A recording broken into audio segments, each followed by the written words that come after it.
नमस्कार मित्रों।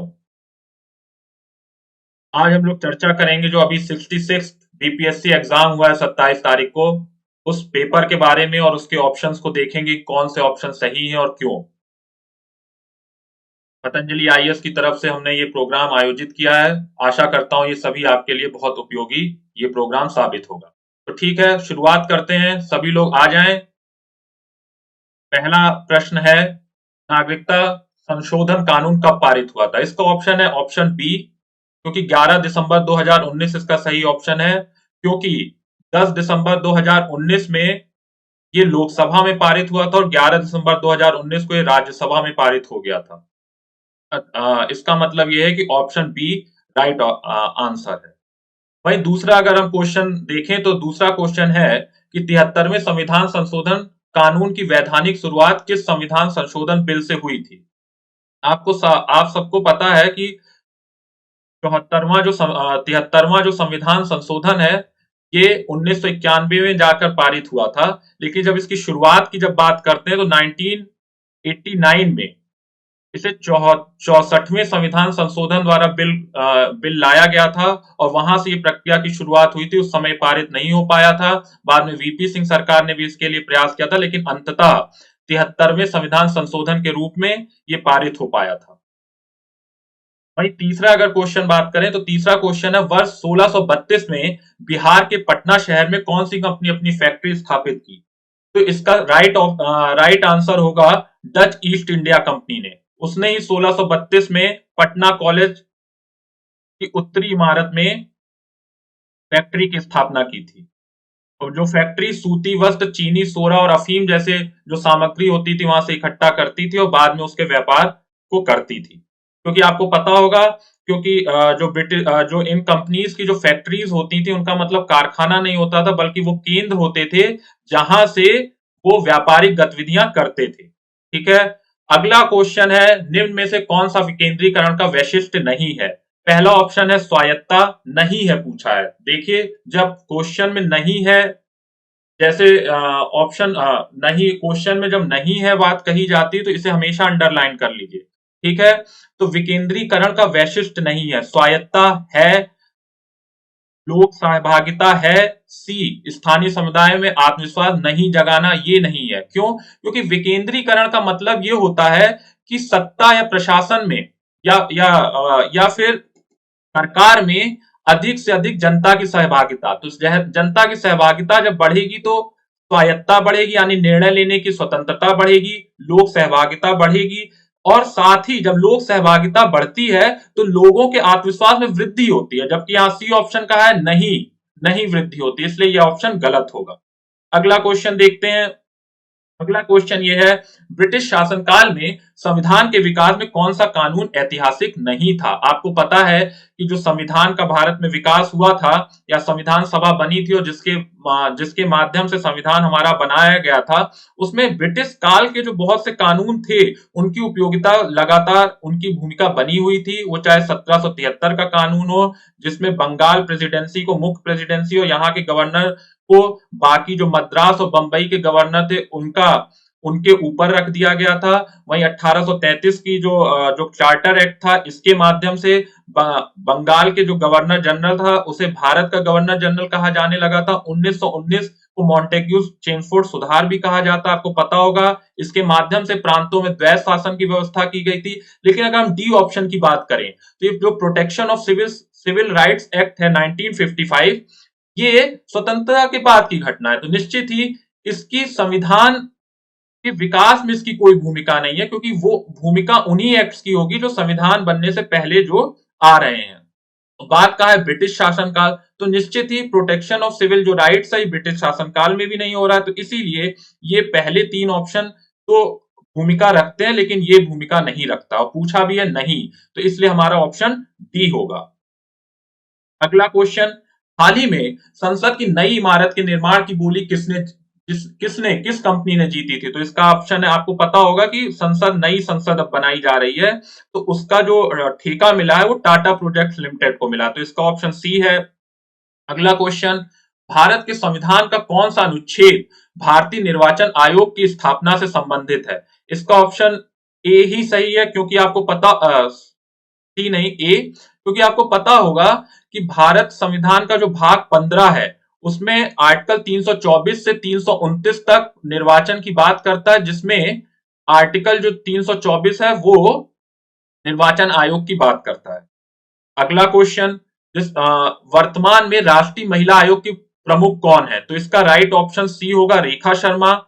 इससे पहले ललिता कुमार मंगलम थी, और उससे भी पहले ममता शर्मा थी, लेकिन अब वर्तमान में रेखा शर्मा ही राष्ट्रीय महिला आयोग की अध्यक्ष हैं। अगला क्वेश्चन ये है कि विधि का नियम या कानून के अधिराज्य का मतलब क्या है? विधि का नियम का अर्थ क्या होता है? अगर हम डायसी की अवधारणा पर जाएं तो वो कहते हैं कि जब सभी के लिए एक कानून हो तो उसे विधि का नियम या विधि का शासन कहते हैं। अगर इसे समझना है तो हमारे संविधान के आर्टिकल 14 को आप देखेंगे, जिसमें विधि के समक्ष समता तथा विधियों के समान संरक्षण की बात की गई है, जिसके आधार पर हम ये कह सकते हैं, इसका अर्थ होगा सभी के लिए एक कानून और सभी के लिए एक न्यायतंत्र। बाकी ऑप्शन सही नहीं हो सकते हैं, क्योंकि एक कानून और सभी के लिए एक राज्य, ये संभव नहीं है। सभी के लिए एक राज्य और सभी के लिए एक न्यायतंत्र, ये भी, इसका भी मतलब नहीं है, क्योंकि एक राज्य तो है ही, लेकिन एक ही कानून, ये सही ऑप्शन होगा बी। ठीक है। और अगर डी की बात करें, एक के लिए सभी कानून और सभी के लिए एक न्यायतंत्र, इसका भी मतलब नहीं, क्योंकि एक के लिए सभी कानून का कोई अर्थ नहीं, कोई औचित्य नहीं होता कि एक के लिए सभी कानून और बाकियों के लिए क्या। इसलिए ऑप्शन ए ही इसका राइट ऑप्शन होगा। अगला क्वेश्चन, पंचायती राज संस्थाओं को 19 कार्यों की सूची किस अनुच्छेद के तहत दी गई है? आपको पता होगा जो हमारा 73वां संविधान संशोधन हुआ था, उसके माध्यम से संविधान में 9वां भाग जोड़ा गया था और साथ ही 11वीं अनुसूची जोड़ी गई थी। और ये जो आर्टिकल 243 को जोड़ा गया था, जिसमें जो आर्टिकल 243 जी है उसमें ही पंचायती राज्यों के जो कार्य हैं, जो उनकी रेस्पॉन्सिबिलिटीज हैं और किन कार्यों के लिए वो काम करेगा, उसकी सूची, उसके बारे में बताया गया। हालांकि वो जो सूची दी गई है 11वीं अनुसूची में, ठीक है, लेकिन अगर सिर्फ आर्टिकल की बात करेंगे तो अनुच्छेद 243 जी के अंतर्गत ये कार्यों की सूची के बारे में कहा गया है, इसलिए यहां पर ऑप्शन डी ही सही होगा। अगला क्वेश्चन आ जाते हैं, निम्न में से भारत का कौन सा व्यापारिक बैंक विश्व के शीर्ष 100 व्यापारिक बैंकों में शामिल है? इसका ऑप्शन भारतीय स्टेट बैंक होगा, जिसकी जो विश्व के जो शीर्ष 100 बैंक हैं उसमें इसकी रैंकिंग 55वीं है। ठीक है। तो भारत का एकमात्र बैंक है जो 100 बैंकों में है, जबकि अगर हम चाइना या फिर अमेरिका की बात करें तो वहां पर 10-10 से अधिक है। जैसे चाइना के 18 बैंक हैं, तो वहीं यूएसए के करीब 11 बैंक की मैं बात करूंगा, 11 बैंक शीर्ष 100 में, लेकिन भारत का एकमात्र बैंक भारतीय स्टेट बैंक ही इस शीर्ष बैंकों की सूची में आता है। अगला क्वेश्चन देख लेते हैं, भारत सरकार ने 2020-21 के बजट में एक नई योजना निर्भीक, निर्भीक लिखा है, निर्भीक भी बोलते हैं, लेकिन अगर इसे अंग्रेजी में पढ़ेंगे तो यहाँ पे निर्भीक, ठीक है, घोषित की है। अर्थव्यवस्था का निम्न में से कौन सा क्षेत्र इस योजना से लाभान्वित है? अगर हम निर्भीक को फुल फॉर्म में जाएंगे, एक्रोनिम, ये एक एक्रोनिम है और ये फुल फॉर्म इसकी बनती है निर्यात ऋण विकास योजना। निर्यात ऋण विकास योजना, तो ये निर्यात क्षेत्र से संबंधित है। सिंपल सी बात है, अगर हमें इसका एक्रोनिम पता होगा तो हम वैसे ही समझ जाएंगे कि ये निर्यात क्षेत्र से संबंधित है। और ये वस्तुतः ये जो योजना है, बीमा राशि, बीमा की कवरेज बढ़ाने से संबंधित है, निर्यात क्षेत्र। ठीक है, जो अभी सामान्यतः 60% औसत माना जाता है कवरेज, उसे 90% लाना है। और साथ ही जो प्रीमियर की जो दर है कि उसमें भी कुछ कमी की गई है इस योजना के माध्यम से। अब इसी के साथ हम अगले क्वेश्चन की ओर बढ़ते हैं। अगला क्वेश्चन ये है कि बिहार सरकार ने 1 अप्रैल 2019 में सार्वजनिक वित्तीय जो प्रबंधन प्रणाली है, सीएफएमएस, सीएफएमएस का मतलब है कॉम्प्रिहेंसिव फाइनेंशियल मैनेजमेंट सिस्टम, उसकी शुरुआत की है। ये प्रणाली क्या है? इसका ऑप्शन ए इसका सही है, क्योंकि राज्य में जो समस्त वित्तीय कार्यकलापों को ऑनलाइन और कागज रहित बनाने से संबंधित है। व्यवस्था है, क्योंकि भारत सरकार ने ऐसी व्यवस्था पहले ही कर रखी है और बिहार सरकार ने अप्रैल 2019 से इस तरह की व्यवस्था का प्रारंभ किया है। का जो इस क्वेश्चन का जो ऑप्शन होगा, जो आंसर होगा, ऑप्शन ए होगा। कोई कन्फ्यूजन नहीं होना चाहिए। अगला अब चलते हैं अगले क्वेश्चन की। अगला क्वेश्चन है, भारत सरकार ने 2 जनवरी 2020 को बिहार राज्य को कृषि कर्मण पुरस्कार प्रदान किया। यह पुरस्कार दिया गया था, क्यों दिया गया था? पहला है मक्का और गेहूं के उत्पादन और उत्पादकता के लिए, बी है खाद्यान्नों के उत्पादन के लिए, सी है चावल के उत्पादन के लिए, डी है तिलहनों के उत्पादन के लिए, ई है उपर्युक्त में से या एक से अधिक। इसका सही आंसर है ए, मक्के और गेहूं के उत्पादन के लिए प्रदान किया गया और ये 5वीं बार बिहार को ये पुरस्कार दिया गया है। सबसे पहली बार 2011-12 में दिया गया था और इस बार जो पुरस्कार मिला है 5वीं बार बिहार को मिला है। अब चलते हैं अगले क्वेश्चन की तरफ। अगला क्वेश्चन है, बिहार सरकार ने अगस्त 2018 में एक नई योजना सतत जीविकोपार्जन योजना शुरू की। इस योजना का क्या उद्देश्य है? तो इस जो सतत जीविकोपार्जन योजना है, ये वस्तुतः उन लोगों के लिए शुरू की गई है, क्योंकि बिहार सरकार ने, आपको पता होगा, शराबबंदी कर दी है। शराबबंदी कर दी तो जो शराब या ताड़ी के जो व्यवसाय से जुड़े हुए लोग हैं, उनकी जो आजीविका है उस पर ये कुठाराघात था।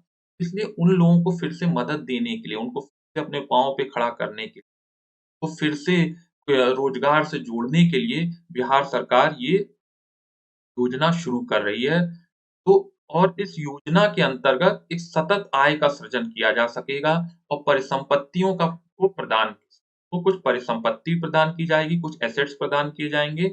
वो 60,000 से 1 लाख तक की वो राशि है। जैसे 60, और जो इसमें यहाँ पे हमने देख रहे हैं कि उसमें लिख रहा है कि पहली किस्त में 20,000 मिलेंगे, यानी कि जो कुल राशि है 60,000 की, वो 3 किस्तों में मिलेगी। 20-20 हज़ार की 3 किस्त, पहली किस्त में 20,000, फिर 20,000 और फिर 20,000। और इस दौरान जब वो राशि प्रदान की जा रही है, तो उसी दौरान उन्हें किसी न किसी आय सृजन के व्यवसाय से भी जोड़े जाने का ये है। ठीक है? इस वाले क्वेश्चन का ऑप्शन सी होगा। अत्यधिक गरीब परिवारों को सतत आय का सृजन करने वाली परिसंपत्ति प्रदान करने से स्थित है सतत जीविकोपार्जन योजना। चलते हैं अब अगले क्वेश्चन की तरफ।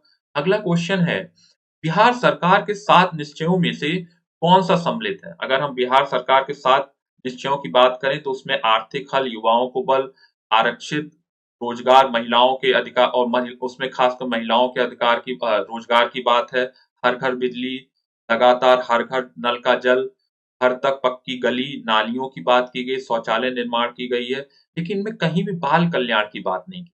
इसीलिए हमारा जो ऑप्शन होगा, इसमें क्या है, सम्मिलित नहीं है, तो हमारा ऑप्शन डी ही होगा। आगे आते हैं 17वें क्वेश्चन पे। 17वां क्वेश्चन ये कहता है कि बिहार का प्रति व्यक्ति शुद्ध राज्य घरेलू उत्पाद स्थिर कीमतों के देश की तुलना में कितना है? 2018-19 की बात अगर कर रहा है, तो ये लगभग ये इसका क्योंकि लगभग ये 36% के आसपास है। तो अगर ऑप्शन की बात की जाए तो डी इसके काफ़ी करीब है। क्योंकि जो बिहार का जो प्रति व्यक्ति शुद्ध राज्य घरेलू उत्पाद है, वो करीब 43,641 है वर्तमान मूल्य पर, और अगर स्थिर मूल्य पर की बात की जाए 33,629 है। और अगर हम वही पूरे देश की बात करें, तो वो 2018-19 में 92,085 रुपए है। तो अगर हम इसको देखें, तो जो 92,000 जो 85 रुपए हैं, ये लगभग 36% आता है बिहार की राज्य घरेलू उत्पाद के मुकाबले। तो अगर हम ऑप्शन की बात करें, तो इसे लगभग 33% भी माना जा सकता है, इसलिए ऑप्शन डी ही सही।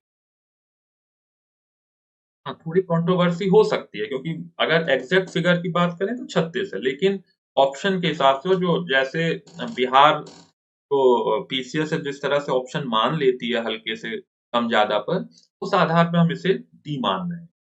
अगला क्वेश्चन है, भारत में खाद्य प्रबंधन का निम्न में से कौन-सा एक उद्देश्य नहीं है? पहला, खाद्यान्नों का वितरण, बी, खाद्यान्नों की खरीद, सी, खाद्यान्नों के बफर स्टॉक का रख-रखाव, डी, खाद्यान्नों का निर्यात।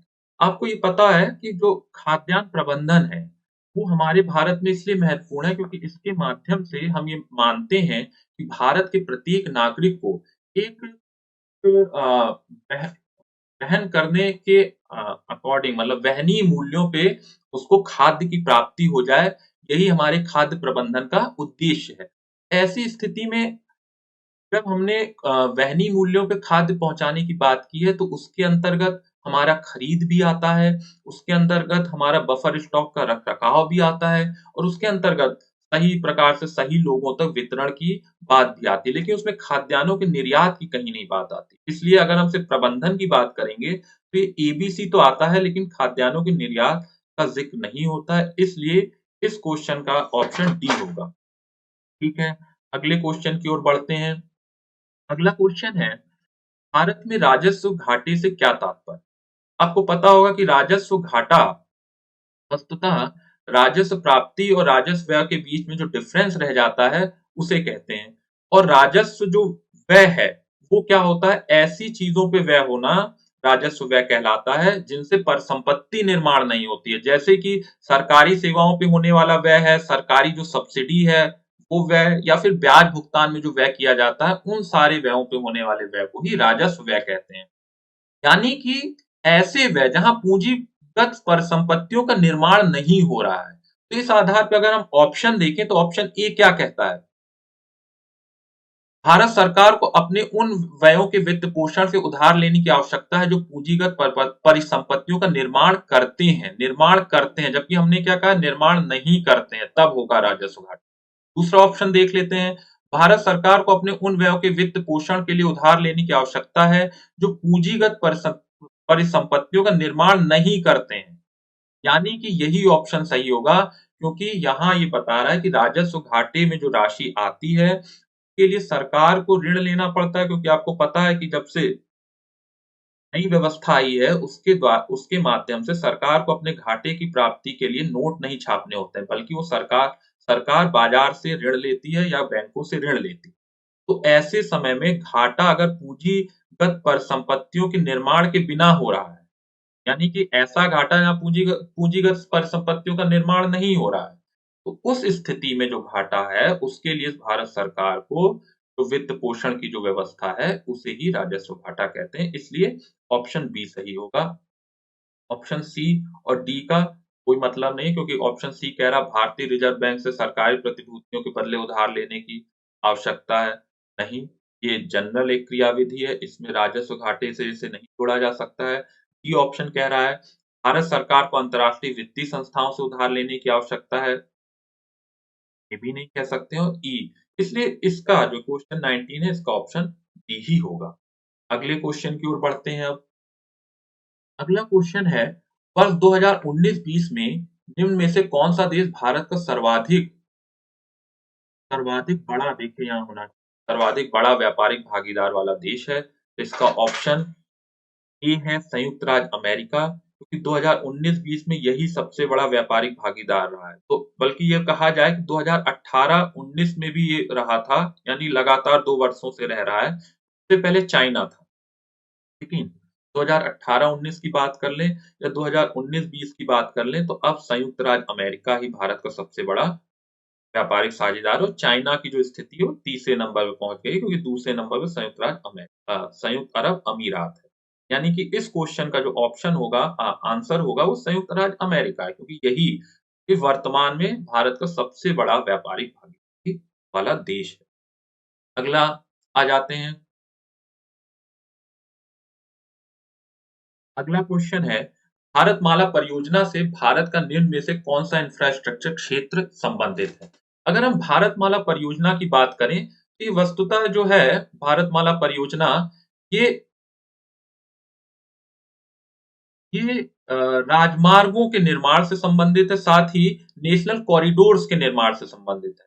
इसलिए इसका जो ऑप्शन होगा सड़क इंफ्रास्ट्रक्चर। कुछ कहीं-कहीं कन्फ्यूजन लोग बंदरगाह क्षेत्र भी लगा दे रहे हैं, लेकिन बंदरगाह क्षेत्र के लिए सागरमाला परियोजना है, ना कि भारतमाला। इसलिए इस क्वेश्चन का जो ऑप्शन होगा वो सी ही होगा। और कि जो भारतमाला परियोजना है वो सड़क इंफ्रास्ट्रक्चर से जुड़ी है, यानी कि सड़क अवसंरचना के क्षेत्र से जुड़ी है, क्योंकि ये नेशनल कॉरिडोर्स या राजमार्गों के निर्माण की बात करते हैं। अगला क्वेश्चन की ओर बढ़ते हैं। अगला क्वेश्चन है, भारत में औद्योगिक क्षेत्र की उपलब्धि को मापने के लिए निम्न में से कौन सी संस्था औद्योगिक उत्पादन के सूचकांक को जारी करती है? तो ये बहुत आसान क्वेश्चन है, क्योंकि हम सभी जानते हैं कि औद्योगिक उत्पादन के सूचकांक जारी करता केंद्रीय सांख्यिकी कार्यालय, सीएसओ भी उसे बोलते हैं, सेंट्रल स्टैटिस्टिकल ऑफिस उसे बोलते हैं। पहले ऑर्गेनाइजेशन था, लेकिन अब इसका नाम परिवर्तन होकर ऑफिस हो गया है। और आपको ये पता होगा, सीएसओ ही राष्ट्रीय आय जैसे जीडीपी हो या जीवीए, इन सब की भी डाटा सीएसओ ही जारी करता है। साथ ही औद्योगिक उत्पादन के सूचकांक का भी डाटा या सूचकांक भी सीएसओ ही जारी करता है। अगले क्वेश्चन की ओर बढ़ते हैं। व्यवसाय करने की सरलता, व्यवसाय करने की सरलता यानी कि ईज ऑफ डूइंग बिजनेस पर जो 2020 की जो रिपोर्ट आई है, उसके अनुसार जो भारत की रैंकिंग के बारे में प्रश्न पूछ रहा है, उसके अनुसार भारत ने अपने कम क्रम में सुधार किया है, जो ए ऑप्शन विगत वर्ष के 77 से 63वां स्थान। यही ऑप्शन सही है, क्योंकि भारत जो 2020 की रिपोर्ट आई है उसमें भारत को 63वीं रैंकिंग दी गई है, जबकि पिछले साल उसे 14वीं रैंकिंग थी, यानी कि 14 जो स्थानों का भारत ने हार किया है। तो इस क्वेश्चन का जो ऑप्शन होगा, जो आंसर होगा, जो राइट आंसर होगा, वो होगा ई। अब चलते हैं अगले क्वेश्चन की ओर। अगला क्वेश्चन है, भारत के केंद्रीय बजट में संस्थागत कृषि साख का प्रभाव बढ़ाने के लिए वर्ष 2020-21 के लिए क्या साख लक्ष्य रखा गया है? तो इसका राइट ऑप्शन है सी, 15 लाख करोड़ रुपए का। जो निर्मला सीतारमण जी ने, जो हमारे जो वित्त मंत्री हैं, उन्होंने जो बजट पेश किया था, उसमें कृषि साख के लिए जो लक्ष्य रखा गया 15 लाख करोड़ का 2020-21 के फाइनेंशियल वर्ष के लिए रखा गया, तो इसका ऑप्शन सी होगा। अब चलते हैं 25वें क्वेश्चन की ओर। 25वां क्वेश्चन है, पीएम कुसुम योजना का क्या उद्देश्य है? पीएम कुसुम कुसुम योजना की अगर हम बात करें, पीएम कुसुम अगर योजना की हम बात करेंगे, तो कुसुम का अगर हम फुल फॉर्म देख लें, किसान किसान ऊर्जा, यू से ऊर्जा, एस से सुरक्षा, यू से फिर से उत्थान और एम से महाअभियान। यानी कि किसानों को जो डीजल और केरोसिन पर जो उनकी निर्भरता है सिंचाई के लिए, उन्हें हटाकर उन पर निर्भरता खत्म करके उनको सोलर पंप से जो सिंचाई की व्यवस्था करने की जो बात की गई है, उससे संबंधित है। साथ ही किसानों के पास जो खाली भूमियों से उस पे सोलर पैनल लगाने की बात ये योजना करती है, यानी किसानों के यहाँ सौर ऊर्जा से जो नियंत्रित काम हो सके, सिर्फ पंप ही नहीं, बाकी चीजें, बाकी बिजली भी सौर ऊर्जा से चल सके, तो वो इस योजना के अंतर्गत उद्देश्य है। यानी कि लेकिन जो पंप सेटों की बात है वो तो है ही है, इसलिए जो इस क्वेश्चन का जो आंसर है वो डी होगा, जिसमें कहा है कि किसानों की डीजल और केरोसिन पर निर्भरता समाप्त करना तथा पंप सेटों की सौर ऊर्जा से जोड़ना। ये तो एकदम राइट आंसर है, डी। अगले क्वेश्चन की ओर बढ़ते हैं। अगला क्वेश्चन है, निम्न में से कौन सी जोड़ी सही नहीं है, सही सुमेलित नहीं है? इसका पहला ऑप्शन है इसमें, विनोबा भावे। विनोबा भावे द्वितीय व्यक्तिगत सत्याग्रही। आपको पता होगा कि जब व्यक्तिगत सत्याग्रह की बात की थी गांधी जी ने, तो पहले सत्याग्रही थे विनोबा भावे, ना कि दूसरे। और दूसरे सत्याग्रही जवाहरलाल नेहरू थे, इसलिए ये जोड़ी सही नहीं हो सकती है। दूसरा ऑप्शन है सीआर दास देशबंधु। हाँ, ये बिल्कुल सही है। सीआर दास जो चित्तरंजन दास थे, जिन्होंने स्वराज पार्टी की भी स्थापना की थी और जिन्हें सुभाष चंद्र बोस का राजनीतिक गुरु बोला जाता है, उन्हें उनकी जो उनको देशबंधु भी बोला जाता था, बिल्कुल सही है। तीसरा ऑप्शन है विलियम वेंडरबर्न, 1907 के कांग्रेस सभापति। गलत है, क्योंकि 1907 में तो कांग्रेस के जो थे सभापति रास बिहारी घोष थे, और इसी में यहीं पर सूरत अधिवेशन में कांग्रेस का विभाजन भी होता है, आप सभी जानते हैं। और जहां तक विलियम वेंडरबर्न की बात की जाए, ये भी कांग्रेस के अध्यक्ष रहे 2 बार, लेकिन 1907 में नहीं रहे थे, 1889 में रहे थे, और ये 1910 में रहे थे, लेकिन 1907 में नहीं थे, इसलिए ये ऑप्शन गलत है। D option Shyamji Krishna Verma Paris में इंडिया हाउस के संस्थापक पेरिस में नहीं करते हैं, ब्रिटेन में करते हैं, इसलिए ये ऑप्शन भी गलत है। इसका ऑप्शन, इस क्वेश्चन का ऑप्शन बी ही राइट होगा। अगले क्वेश्चन की ओर बढ़ते हैं। अगला क्वेश्चन ये है, भारतीय राष्ट्रीय कांग्रेस द्वारा किस दिन को पूर्ण स्वराज दिवस घोषित किया गया था? आपको पता होगा जो 1929 में लाहौर अधिवेशन हुआ था, जिसके अध्यक्ष जवाहरलाल नेहरू थे, उसमें कांग्रेस ने डिसाइड किया था कि अगले साल से हर वर्ष 26 जनवरी को स्वतंत्रता पूर्ण स्वराज दिवस के रूप में मनाया जाएगा। इसलिए इस क्वेश्चन का ऑप्शन ए है। और इसीलिए 26 जनवरी हमारे लिए इतनी महत्वपूर्ण थी कि जब हमारा संविधान भी बना, तो संविधान तो हमारा पहले ही बन चुका था, लेकिन हमने उसे लागू जनवरी में ही किया, 26 जनवरी को। इसीलिए हम लोग गणतंत्र दिवस आज भी 26 जनवरी को मनाते हैं। तो अगर इस क्वेश्चन की बात करें, इसका ऑप्शन ए होगा, क्योंकि 26 जनवरी 1930 को पहली बार पूर्ण स्वराज दिवस मनाया गया था। बिहार की स्थापना कब की गई थी? तो इसका ऑप्शन है बी। बिहार की स्थापना 1912 में की गई थी। जब पहले बंगाल का विभाजन होता, उसके बाद जो दिल्ली दरबार होता 1911 में, वहां पे निर्णय लिया जाता है बिहार की स्थापना का, और बाद में अप्रैल 1912 में जाके बिहार की स्थापना होती है। इसलिए इसका ऑप्शन बी होगा, इस क्वेश्चन का राइट आंसर बी है। अब चलिए अगले क्वेश्चन की ओर हम बढ़ते हैं।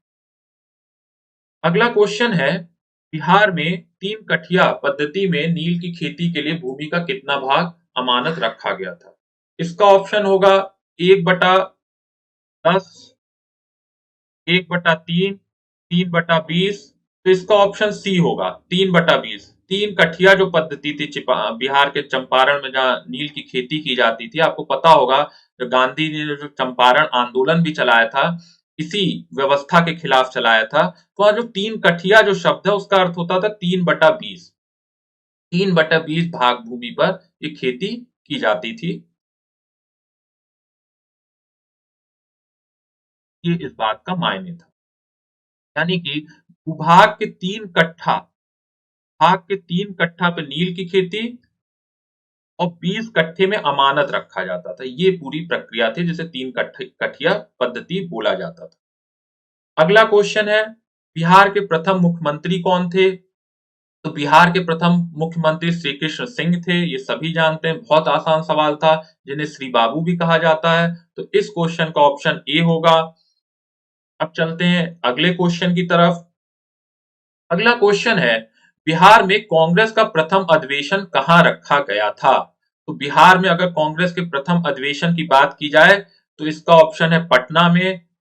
बांकीपुर पटना में 1912 में बिहार में हुआ था कांग्रेस का अधिवेशन, इसलिए इस क्वेश्चन का ऑप्शन आंसर राइट ए होगा। अगला क्वेश्चन, जयप्रकाश नारायण को कौन सी उपाधि दी गई थी? जयप्रकाश नारायण को ये सभी लोग जानते हैं कि जयप्रकाश नारायण को, जिन्हें जेपी बोलते हैं प्यार से, उन्हें लोकनायक भी कहा जाता था। और जो जो 1900 भारत के स्वतंत्रता संघर्ष से तो जुड़े ही थे, साथ ही 1974 में उन्होंने संपूर्ण क्रांति करके जो बिहार में जो मूवमेंट चलाया था, बड़ा प्रसिद्ध रहा था। तो जिसके बाद बाकी के नेता उससे जुड़े रहे, जो बाद में मुख्यमंत्री भी बने, चाहे वो लालू प्रसाद यादव, चाहे नीतीश कुमार हो, चाहे सुशील कुमार मोदी। तो ये उन्हीं के नेतृत्व में ये आंदोलन चलाया गया था, तो उन्हें प्यार से लोकनायक भी कहा जाता था। तो इसका ऑप्शन बी होगा। क्वेश्चन नंबर 32 का राइट आंसर बी है। चलते हैं अगले क्वेश्चन की तरफ। अगला क्वेश्चन है, निम्न में से किस कॉलेज में गांधी जी ने पढ़ाई की थी? पहला जो इसका ऑप्शन है, श्यामल दास कॉलेज भावनगर। तो यही राइट आंसर भी है, क्योंकि श्यामल दास कॉलेज भावनगर में गांधी जी ने अपनी ग्रेजुएशन की थी। और उसके बाद आपको पता है कि वो बार एट लॉ करने के लिए वो ब्रिटेन चले जाते हैं, लेकिन जो उन्होंने ग्रेजुएशन की हो श्यामल दास कॉलेज भावनगर से। अगला क्वेश्चन, इनमें से किसने 1857 के विद्रोह में सक्रिय भाग लिया था?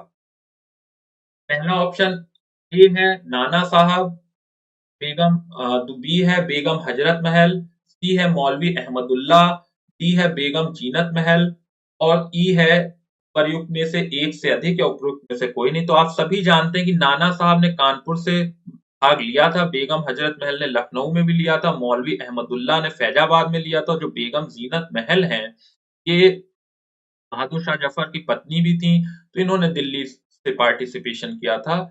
इसलिए सभी ऑप्शन सही हैं और इसका राइट आंसर ई हो जाएगा, प्रयुक्त में से एक से अधिक होने के कारण। ठीक है, इस क्वेश्चन नंबर 34 का राइट आंसर ई होगा। अब चलते हैं अगले क्वेश्चन की तरफ। अगला क्वेश्चन है, इस अधिनियम के बारे में जवाहरलाल नेहरू ने कहा था कि हमें एक ऐसी कार दी गई है जिसमें सब तरफ ब्रेक है किंतु इंजन नहीं है। जवाहरलाल नेहरू ने ये जो स्टेटमेंट है, ये 1935 अधिनियम के बारे में कहा था। काफी निराशा भरा ये स्टेटमेंट दिया था नेहरू जी ने। कारण ये था, उन्होंने ऐसा इसलिए कहा था क्योंकि इस अधिनियम के माध्यम से वायसराय के पास वीटो की एक पावर दे दी गई थी, जिसकी वजह से वायसराय विधान परिषदों द्वारा किसी भी कानून को वीटो कर सकता था। तो नेहरू जी का मानना था ये तो ब्रेक ही ब्रेक लगाने का काम करेगा वायसराय हमेशा। इसलिए नेहरू जी ने इस तरह की बात कही थी। इसे चार्टर ऑफ स्लेवरी भी बोला था। तो 35 क्वेश्चन का आंसर डी होगा। डी ऑप्शन इसका राइट आंसर। अब चलते हैं अगले क्वेश्चन की तरफ। अगला क्वेश्चन है क्वेश्चन नंबर 36। दांडी यात्रा कितने दिन चली थी? आपको पता होगा कि दांडी यात्रा, जिसके बाद असहयोग आंदोलन भी शुरू करते हैं गांधी जी, वो वो शुरू होता है मार्च में। 12 मार्च से 6 अप्रैल 1930 तक चलता है। तो इस यानी कि 12 मार्च से 6 अप्रैल, तो ये लगभग 24 दिन की यात्रा गांधी जी करते हैं। तो ये जो ऑप्शन होगा, ये इसमें सी ऑप्शन होगा। 24 दिन की यात्रा शुरू करते हैं और उसके बाद सत्याग्रह की शुरुआत कर देते हैं, जिसे नमक सत्याग्रह कहते हैं, जहां पे नौसारी गुजरात पे पहुंचकर उन्होंने नमक कानून को तोड़ते हैं। इसलिए इस क्वेश्चन का राइट आंसर सी होगा। अगले क्वेश्चन की तरफ चलते हैं। प्रसिद्ध गीत जो सरफरोशी की तमन्ना अब हमारे दिल में, उसके रचयिता कौन थे? ये बहुत आसान सवाल है एक बार फिर, क्योंकि सभी जानते हैं इसके रचयिता राम प्रसाद बिस्मिल थे, जो काकोरी कांड में शामिल होने की वजह से जिन्हें फांसी दे दी गई थी। और उन्होंने इस सरफरोशी की तमन्ना अब हमारे दिल में है गीत लिखा था, जो बाद में भी हमारे जो स्वतंत्रता संग्राम सेनानी थे, जो हमारे क्रांतिकारी थे, उनके लिए बड़ी ही प्रेरणापूर्ण एक गीत की तरह से भूमिका निभाता रहा था। ठीक है, तो इस जो क्वेश्चन की जो बात की जा रही है, उसका राइट आंसर राम प्रसाद बिस्मिल यानी कि ऑप्शन डी का। अब चलते हैं अगले क्वेश्चन की तरफ।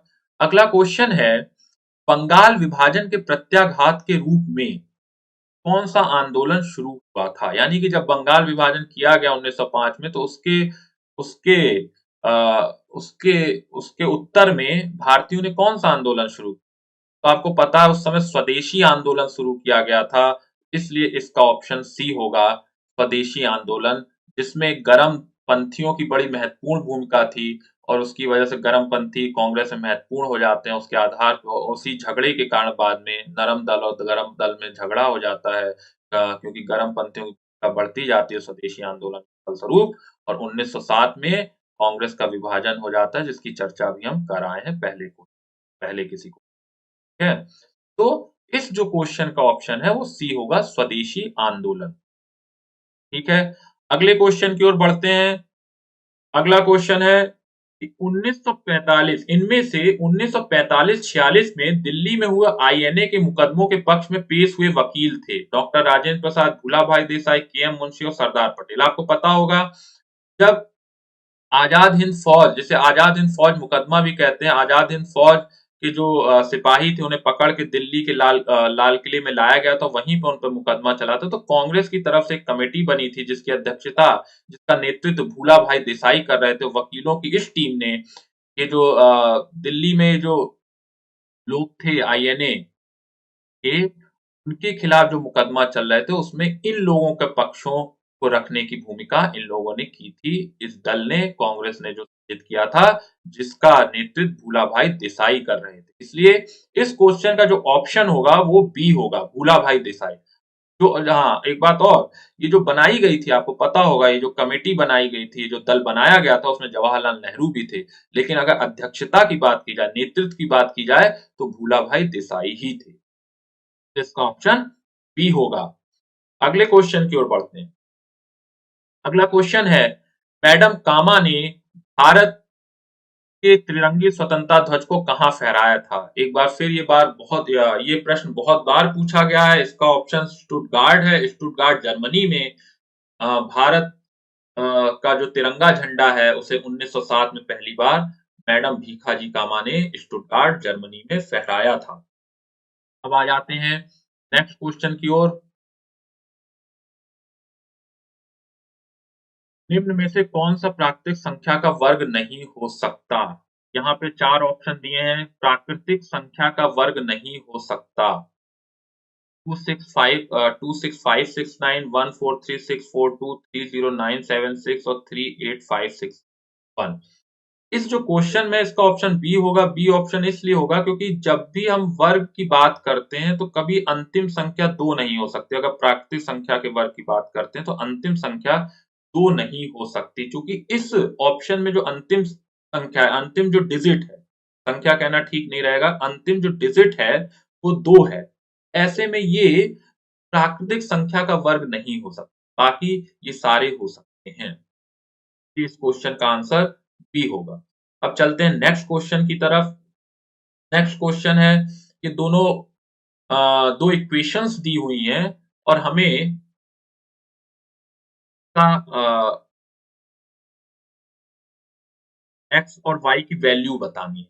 एक्स और वाई, अगर इसे सिंपली अगर इसे हम सॉल्व करेंगे तो एक्स और वाई की जो वैल्यू आती है इसमें 3 और 2 आती है, इसलिए इसका ऑप्शन बी होगा। अगला क्वेश्चन यहाँ पे देखिए, सॉल्व करके इन्होंने दे रखा है। जब देखिए ये इक्वेशन 1 है और 2 है, इन्हें हमने सॉल्व किया तो एक्स और वाई की वैल्यू 3 और 2 आ गई, इसलिए इस क्वेश्चन का जो ऑप्शन होगा वो बी होगा। ठीक है, आगे चलते हैं। Next question. अब ये एक वैल्यू दे रखी है और इसका इसका इन्होंने सॉल्यूशन कह रखा है। तो इसमें आपको ये जो सॉल्यूशन है इसमें 4 आएगा ऑप्शन, क्योंकि यहाँ पे जो ये है इसे करना बहुत आसान है। या तो इसे आप यहीं पे सॉल्व कर लीजिए या फिर यहाँ पे ये आप फॉर्मूला लगा सकते हैं, A square minus B square upon A B करके। और A square minus B square आप जानते हैं, ए माइनस बी और ए प्लस बी होता है। और अगर इसे हम सॉल्व करेंगे तो लास्ट में हमारा 4 आ जाएगा। तो इसलिए इस क्वेश्चन का आंसर 4 होगा, ए ऑप्शन। ठीक है, अगले क्वेश्चन की ओर बढ़ते हैं। एक शहर की जनसंख्या 1,76,400 है, यानी कि 17,64,000 है और 5% की दर से बढ़ रही है, तो वो उस जनसंख्या 2 साल बाद वो कितनी हो जाएगी? इसका ऑप्शन ए होना चाहिए, क्योंकि इसमें चक्रवृद्धि ब्याज का फॉर्मूला लगेगा। यहाँ पे इन्होंने फॉर्मूले से इसे सॉल्व किया भी है। नहीं तो एक तरीका इसका ये भी हो सकता है, 176,400 सीधे अगर आप करें, 5% की बात किया गया और 2 साल की बात किया गया। एक साल में इतना बढ़ेगा, दूसरे साल में इतना और बढ़ जाएगा, और इसे जब आप सॉल्व करेंगे तो ये जो वैल्यू आएगी 194481, यानी कि जो ऑप्शन ए है वही राइट आंसर होगा। अगले क्वेश्चन की ओर बढ़ते हैं। अनुक्रम दे रखा है एक, उसमें लुप्त संख्या बता पूछी गई है कि क्या होगी। तो इसमें जो लुप्त संख्या है वो क्या होगी? ये इसमें ऑप्शन सी इसका राइट आंसर है, क्योंकि लुप्त संख्या ये जो जो सीरीज बन रही है वो सीरीज बन रही है पहली संख्या का क्यूब, जैसे 2 का क्यूब है, और पहली संख्या का स्क्वायर 4 आएगा। देखिएगा सीरीज में पहली संख्या 4 है ना, तो 4 क्या है, 2 का क्यूब माइनस 2 स्क्वायर, अगर आप करेंगे तो 4 आएगा। 18 क्या है, अगर हम 3 का क्यूब और 3 का क्यूब माइनस 3 स्क्वायर करेंगे तो 18 आ जाएगा। क्योंकि आप देखिए 3 तियां 9 तियां 27 और माइनस 9 18 होता है। ऐसे ही, यानी कि ऐसे ही क्रमवार जो संख्याओं का क्यूब माइनस स्क्वायर करेंगे तो संख्या आएगी इस सीरीज के निर्माण करेगी, वही संख्याएं आ रही हैं इस पूरी सीरीज में। ठीक है, यहाँ पे आप देखेंगे तो पहली, दूसरी, तीसरी, चौथी, पांचवी, यानी कि ये जो क्रम है वहां पे छठा क्रम आएगा, तो यहाँ पर 6 आएगा, और 6 जो आएगा ये 6 का क्यूब माइनस 6 स्क्वायर, अगर इसे हम सॉल्व करेंगे तो आंसर 180 आ जाएगा। ठीक है, तो इसका ऑप्शन सी होगा। अगला क्वेश्चन आप देख लेते हैं, मैथ्स का है। में पूछा है कि ये जो एन का मान पूछा गया है, तो आपको पता है कॉम्बिनेशन का फॉर्मूला क्या होता है, फैक्टोरियल 2n। फिर इसे हम सॉल्व करेंगे तो इसे फैक्टोरियल 2n, फैक्टोरियल 3 और ये 2n माइनस कैसे लिख सकते हैं, इसे फैक्टोरियल n, इसे फैक्टोरियल 2 और इसे n माइनस 2 लिख सकते हैं। आप 44 भी लिख सकते हैं। तो इसे जब आप सॉल्व करेंगे तो ये जो ऑप्शन जो आंसर आएगा वहां n का मान आपका 6 आ जाएगा। देखिए यहाँ सॉल्व करके दिखाया गया है, 2n जो फैक्टोरियल है, n फैक्टोरियल है कि क्या वैल्यूज है, जो लास्ट में जो आप सॉल्व करेंगे तो वो वैल्यू n की 6 आ जाती है। इसे आप देख लीजिएगा, समय कम होने की वजह से हम जल्दी से आगे बढ़ेंगे। उसके पीछे हमने दिखा दिया था ऐसा क्यों कर रहे हैं, क्योंकि जब आप फैक्टोरियल खोलते हैं तो इस रूप में ही वो खुलता है। देखिए, तो यही बात हमने अगले क्वेश्चन की तरफ आ जाते हैं। अगला क्वेश्चन ये है कि यदि m संख्याओं का औसत n स्क्वायर और n संख्याओं का औसत m स्क्वायर है तो m प्लस n संख्याओं का औसत क्या होगा। इसका ऑप्शन सी है, क्योंकि ये देख लीजिए यहाँ पे अगर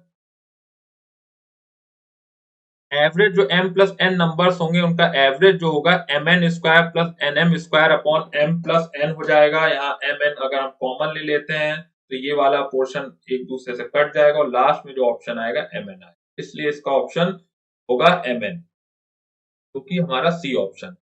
अगला क्वेश्चन देख लेते हैं। अगला क्वेश्चन है कि एक स्कूल में एथलेटिक्स टीमों के एक समूह में 21 बास्केटबॉल टीम में, 26 हॉकी टीम में, 29 फुटबॉल टीम में हैं। अगर 14 हॉकी टीम में और 29 फुटबॉल टीम में है, अगर 14 हॉकी और बास्केटबॉल खेलते हैं, 12 फुटबॉल खेलते हैं, 8 तीनों खेलते हैं, तो कितना फुटबॉल खेलते हैं। हमसे फुटबॉल पूछा गया कि फुटबॉल, सिर्फ जो फुटबॉल खेलने वाले लोगों की संख्या कितनी। पहले अगर हम इसे वेन डायग्राम से सॉल्व करेंगे तो पहले देखेंगे कि वो जो तीनों खेलते हैं वो 8 हैं। ठीक है, फिर हम ये देखेंगे जो बास्केटबॉल और फुटबॉल खेलते हैं वो हमारे पास 12 हैं। यहाँ पे हम 12 4 लिख देंगे, 8 और 4, क्योंकि 8 पहले यहाँ शामिल हो चुका है, 12 में से 8 घटाएंगे तो 4। और ऐसे जो हॉकी और फुटबॉल दोनों खेलते हैं, जो हॉकी और फुटबॉल दोनों खेलते हैं वो संख्या आएगी 7। तो ये हो जाएगा 8 और 7 आपका हो जाएगा 12, 12 और 7 आपका हो जाएगा 19।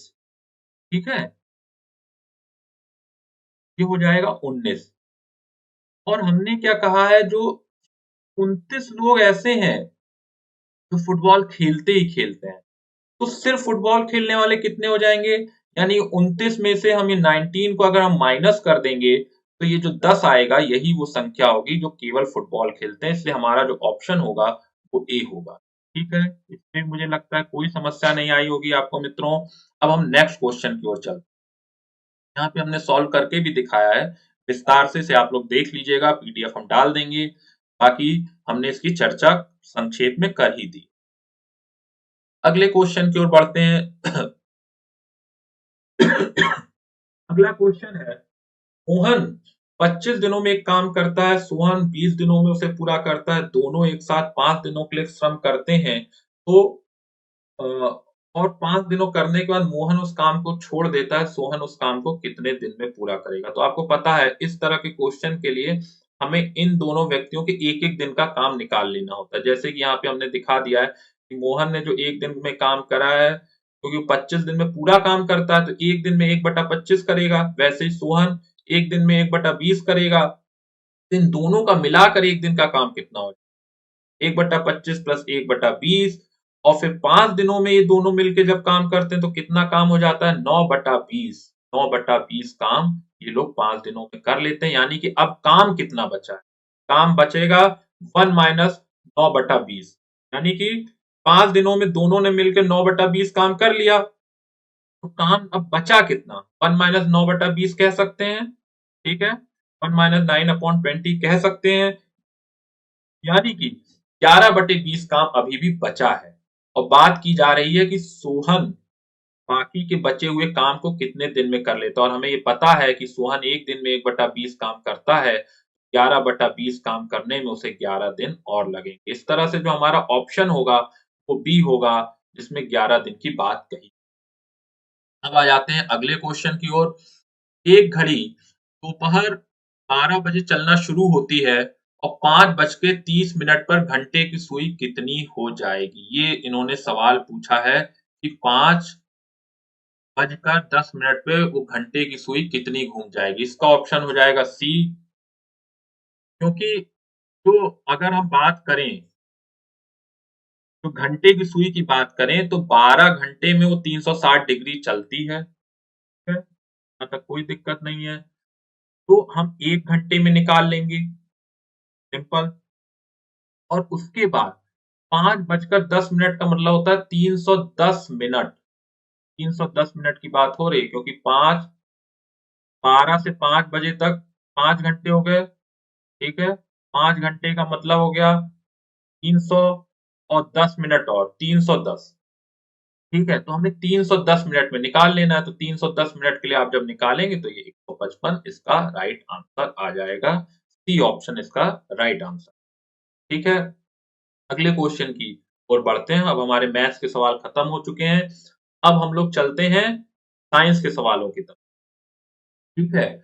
तो पहला क्वेश्चन ये दे रहे हैं कि विटामिन जो रक्त के थक्के जमाने में प्रभावी भूमिका निभाता है। आप सभी को पता है ये क्वेश्चन बहुत बार पूछा गया, विभिन्न सिविल सर्विसेज एग्जाम्स में ये पूछा गया है, लगातार आता है। इसका राइट आंसर है डी, विटामिन के। इसमें किसी को कोई समस्या नहीं होगी, क्योंकि विटामिन के ही जो रक्त की जो क्लॉटिंग होती है, रक्त का जो थक्का जमता है, जो हमारे जब चोट लग जाती है तो रक्त के थक्के जमने में जो सहायक होता है विटामिन, विटामिन के ही होता है। इसलिए हमारा ऑप्शन डी ही राइट आंसर है। अगले क्वेश्चन की ओर चलते हैं।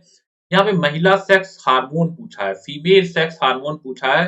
तो इसका जो ऑप्शन है, ए है एस्ट्रोजन, बी है एंड्रोजन, सी है इंसुलिन, डी है ऑक्सीटोसिन और ई है उपरोक्त में से कोई नहीं है एक से अधिक। तो इसका जो सही है ए ही है, एस्ट्रोजन, क्योंकि एस्ट्रोजन प्रोजेस्टेरॉन को ही फीमेल सेक्स हार्मोन्स बोला जाता है।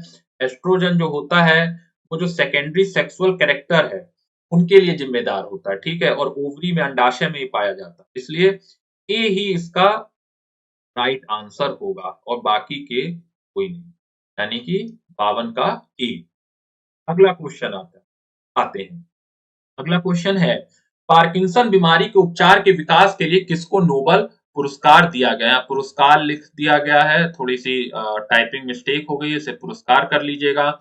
इसे दिया गया, तो इसका जो ऑप्शन है अरवीड कार्लसन, ए ऑप्शन इसका राइट आंसर, क्योंकि अरवीड कार्लसन को ही पार्किंसन बीमारी के उपचार के विकास के लिए नोबेल दिया गया था। आपको पता होगा पार्किंसन बीमारी एक हमारे नर्वस सिस्टम से संबंधित बीमारी है, जिसमें व्यक्ति जो उम्र बढ़ने के साथ होता क्या है, अपने हाथ पांव की गतिविधियों का या मूवमेंट्स के या फिर चेहरे के मूवमेंट्स के बारे में उसका नियंत्रण खत्म हो जाता है, ठीक है। तो इस जो ये बीमारी है, इसके उपचार के लिए अरवीड कार्लसन ने जो काम किया उसके लिए उन्हें नोबेल पुरस्कार दिया गया था। इसलिए क्वेश्चन 53 का option A he right answer है। अगले क्वेश्चन की ओर हम पढ़ते हैं। अगला क्वेश्चन है क्वेश्चन नंबर 54, थायराइड ग्रंथि की खराबी किसकी कमी के कारण होती है। तो फिर से बहुत आसान है, थायराइड ग्रंथि आपको पता है, थायराइड की वजह से जो घेंघा रोग हो जाता है वो आयोडीन की कमी से होता है। इसीलिए हम ये कह सकते हैं कि आयोडीन की कमी से थायराइड ग्रंथि में खराबी आ सकती है। इसलिए ऑप्शन 54 का है सी, आयोडीन। अब हम अगले क्वेश्चन की ओर बढ़ते हैं। कड़वाहट के लिए मानव जीव जीव के संवेदनशील क्षेत्र, यानी कड़वाहट वाला जो हमारा स्वाद है वो हमारा कौन सा हमारा हिस्सा है, आपको पता है ये हमारी टंग है, उसमें कौन सा हिस्सा कड़वाहट के लिए जिम्मेदार है, कड़वाहट के को सेंस करता है, कि कड़वाहट वाला जो स्वाद है उसको सेंस कौन सा हिस्सा करता है, तो इसका सी जो ऑप्शन है पीछे का भाग, यही कड़वाहट वाले क्षेत्र के लिए जिम्मेदार होता है, क्योंकि मीठी और नमकीन तो हमारे हमें टिप से पता चलता है, आगे वाले भाग से, ठीक है, और जो खट्टापन है वो हमारे किनारे वाले भागों से जीभ के पता चलता है। लेकिन अगर हम कड़वाहट की बात करें तो ये मानव जीभ के पीछे वाले हिस्से से पता चलता है, इसलिए मानव जीभ का पीछे वाला हिस्सा ही इसके प्रति संवेदनशील होता है, इसलिए हमारा ऑप्शन हो जाएगा सी, पीछे का भाग। अब हम आते हैं अगले क्वेश्चन की ओर। अगला क्वेश्चन है, अदरक तना है जड़ नहीं क्योंकि। सभी जानते हैं कि अदरक तना है, एक जड़ नहीं है, लेकिन ऐसा क्यों है? पहला ऑप्शन इन्होंने दिया है, यह खाद्य सामग्री को संग्रहित करता है इसलिए। बी ऑप्शन है, इसमें नोड और एंटर नोड होते हैं इसलिए। सी है, ये मिट्टी में क्षैतिज रूप से बढ़ता है इसलिए। डी है, इसमें क्लोरोफिल की कमी होती है इसलिए। तो इसमें आंसर जो होगा वो बी होगा, क्योंकि इसमें नोड और इंटर नोड होते हैं, इस वजह से इसे तना माना जाता है, क्योंकि तने की एक जो महत्वपूर्ण क्वालिटी होती है उसमें नोड और इंटर नोड का होना माना जाता है, और अदरक में भी ऐसा ही है, इसलिए अदरक एक तना है। अगले क्वेश्चन की ओर बढ़ते हैं। अगला क्वेश्चन है, निम्न में से सबसे मीठी चीनी कौन होती है? ये भी क्वेश्चन बहुत बार पूछा जा चुका है और इसे आप देखते ही समझ जाएंगे, इसका ऑप्शन ए होगा फ्रक्टोज। सबसे मीठी शुगर, बाकी भी शुगर के ही प्रकार हैं, लेकिन जो सबसे मीठी है वो फ्रक्टोज होती है, इसलिए 57 नंबर क्वेश्चन का ऑप्शन ए होगा। अगले क्वेश्चन की ओर बढ़ते हैं। अगला क्वेश्चन है, निम्न में से एक सच्चा फल नहीं है, अ ट्रू फ्रूट। सेब को माना जाता है ट्रू फ्रूट नहीं है, बाकी ये ट्रू फ्रूट है, सेब हमारा ट्रू फ्रूट नहीं माना जाता है। अगले क्वेश्चन की ओर बढ़ते हैं। फलियां अत्यधिक पौष्टिक होती हैं क्योंकि इसमें प्रचुर मात्रा में क्या होता है, आपको पता होगा, जो फलियां हैं या दालें हैं उसमें प्रोटीन पाया जाता है, ठीक है, इनकी जड़ों में ही नाइट्रोजन स्थिरीकरण के जीवाणु भी पाए जाते हैं, और ये सब प्रोटीन के स्रोत होते हैं, ये हम लोग बहुत पहले से जान रहे हैं ये बात, इसलिए ये क्वेश्चन भी काफी आसान था, इसका ऑप्शन बी होगा, प्रोटीन। अगले क्वेश्चन की ओर बढ़ते हैं। अगला क्वेश्चन है, लौंग एक मसाला है, ये हम सभी जानते हैं कि लौंग एक मसाला है, पौधे के किस भाग से प्राप्त होता है? आपको पता होगा, ये भी पहले आया हुआ प्रश्न है, और इसका ऑप्शन भी आसान है, क्योंकि लौंग एक फूल की कली है, क्योंकि लौंग जो पौधा होता है उसे यूजीनिया कैरियोफाइलेटा कहते हैं, जिसका वैज्ञानिक नाम है ये यूजीनिया कैरियोफाइलेटा। उसी की जो पुष्प कलिका होती है वही लौंग होती है, ठीक है। कि आप लौंग को देखिएगा भी, जब आप देखेंगे तो देखेंगे कोई फूल खिलता सा वो दिखेगा, वैसा उसका आकार, तो ये डी होता है। यानी कुछ ऑप्शन आप अपने अगर सामान्य बुद्धि भी लगाएंगे तो वहां से भी मिलता दिखता है, और यही हमें सीखना है दोस्त। कुछ क्वेश्चन हमें आने ही चाहिए, और कुछ उस क्वेश्चन का हमें आंसर अपनी सामान्य बुद्धि से लगाएं, और वो सही लग जाए तो समझ लीजिए आपने परीक्षा पास करने की कला सीख ली। आगे हम लोग बढ़ते हैं। आगे क्वेश्चन है, क्वेश्चन नंबर 61। मांसपेशियों में दर्द के उपचार में प्रयोग में लाए जाने वाला विकिरण होता है। ए ऑप्शन है इंफ्रारेड, बी है माइक्रोवेव, सी है यूवी अल्ट्रावायलेट, और डी है एक्सरे। तो इसका ऑप्शन ए है इंफ्रारेड, क्योंकि इंफ्रारेड लाइट के माध्यम से मांसपेशियों में दर्द का उपचार होता, पता भी लगाया जाता और दर्द का, इसे एफआईआर थेरेपी बोल, ठीक है, फार इंफ्रारेड रेडियोथेरेपी बोला जाता है। ये आप लोग बहुत सुने होंगे। और सोना, आपको पता होगा कि सोना जहाँ पे लोग नहाने जाते हैं, वहां पे इस थेरेपी के माध्यम से दर्द का जो सोना होता है, कमरा होता है, उसमें ये इंफ्रारेड रेज चारों तरफ से फेंकी जाती है पेशेंट के ऊपर, और उससे उसका सारे दर्द का निराकरण हो जाता है, ठीक है। तो यहाँ पे जो ऑप्शन होगा वो इंफ्रारेड होगा, ठीक है। अगले क्वेश्चन की ओर बढ़ते हैं। अगला क्वेश्चन है, तो समानांतर प्रतिरोध वाले सर्किट का कुल प्रतिरोध है 1.403 किलो ओम। यदि एक प्रतिरोध 2.0 किलो ओम है तो दूसरे प्रतिरोध का मान। ये आपको पता है कि जब दो समानांतर में प्रतिरोध लगाए जाते हैं तो उनका जो कलेक्टिव प्रतिरोध होता है, जो इफेक्टिव प्रतिरोध होता है, वो इस फॉर्मूले से हमें पता चलता है। मान लीजिए ये उसका ये दो समानांतर में लगाए गए हैं, का जो का इफेक्टिव प्रतिरोध होगा वो ये होगा। अगर इसे हम सॉल्व करेंगे तो हम ये मान सकते हैं वो R3 है, तो R1 R2 R1 plus R, यानी कि R3 कह लीजिए, R कह लीजिए, जो हमने फॉर्मूले में दिखाया है। तो यहाँ पे अगर हम एक जगह 1.403 रखें और यहाँ पर हम 2 रखेंगे तो हमारे पास जो R2 है वो आ जाएगा 4.7 किलो ओम, यानी कि डी ऑप्शन इसका राइट आंसर होगा। अगले क्वेश्चन की ओर बढ़ते हैं। क्वेश्चन 63। क्वेश्चन 63 क्या कहता है, क्या पूछ रहा है, गर्म करने पर एक अर्धचालक का प्रतिरोध, आप अगर एक अर्धचालक को गर्म करेंगे तो उसके प्रतिरोध पे क्या असर पड़ेगा, बढ़ता है वो उसका प्रतिरोध, घटता है, वही रहता है, पहले बढ़ता है फिर घटता है, उपर्युक्त में से कोई नहीं। तो इसका ऑप्शन होगा घटता है।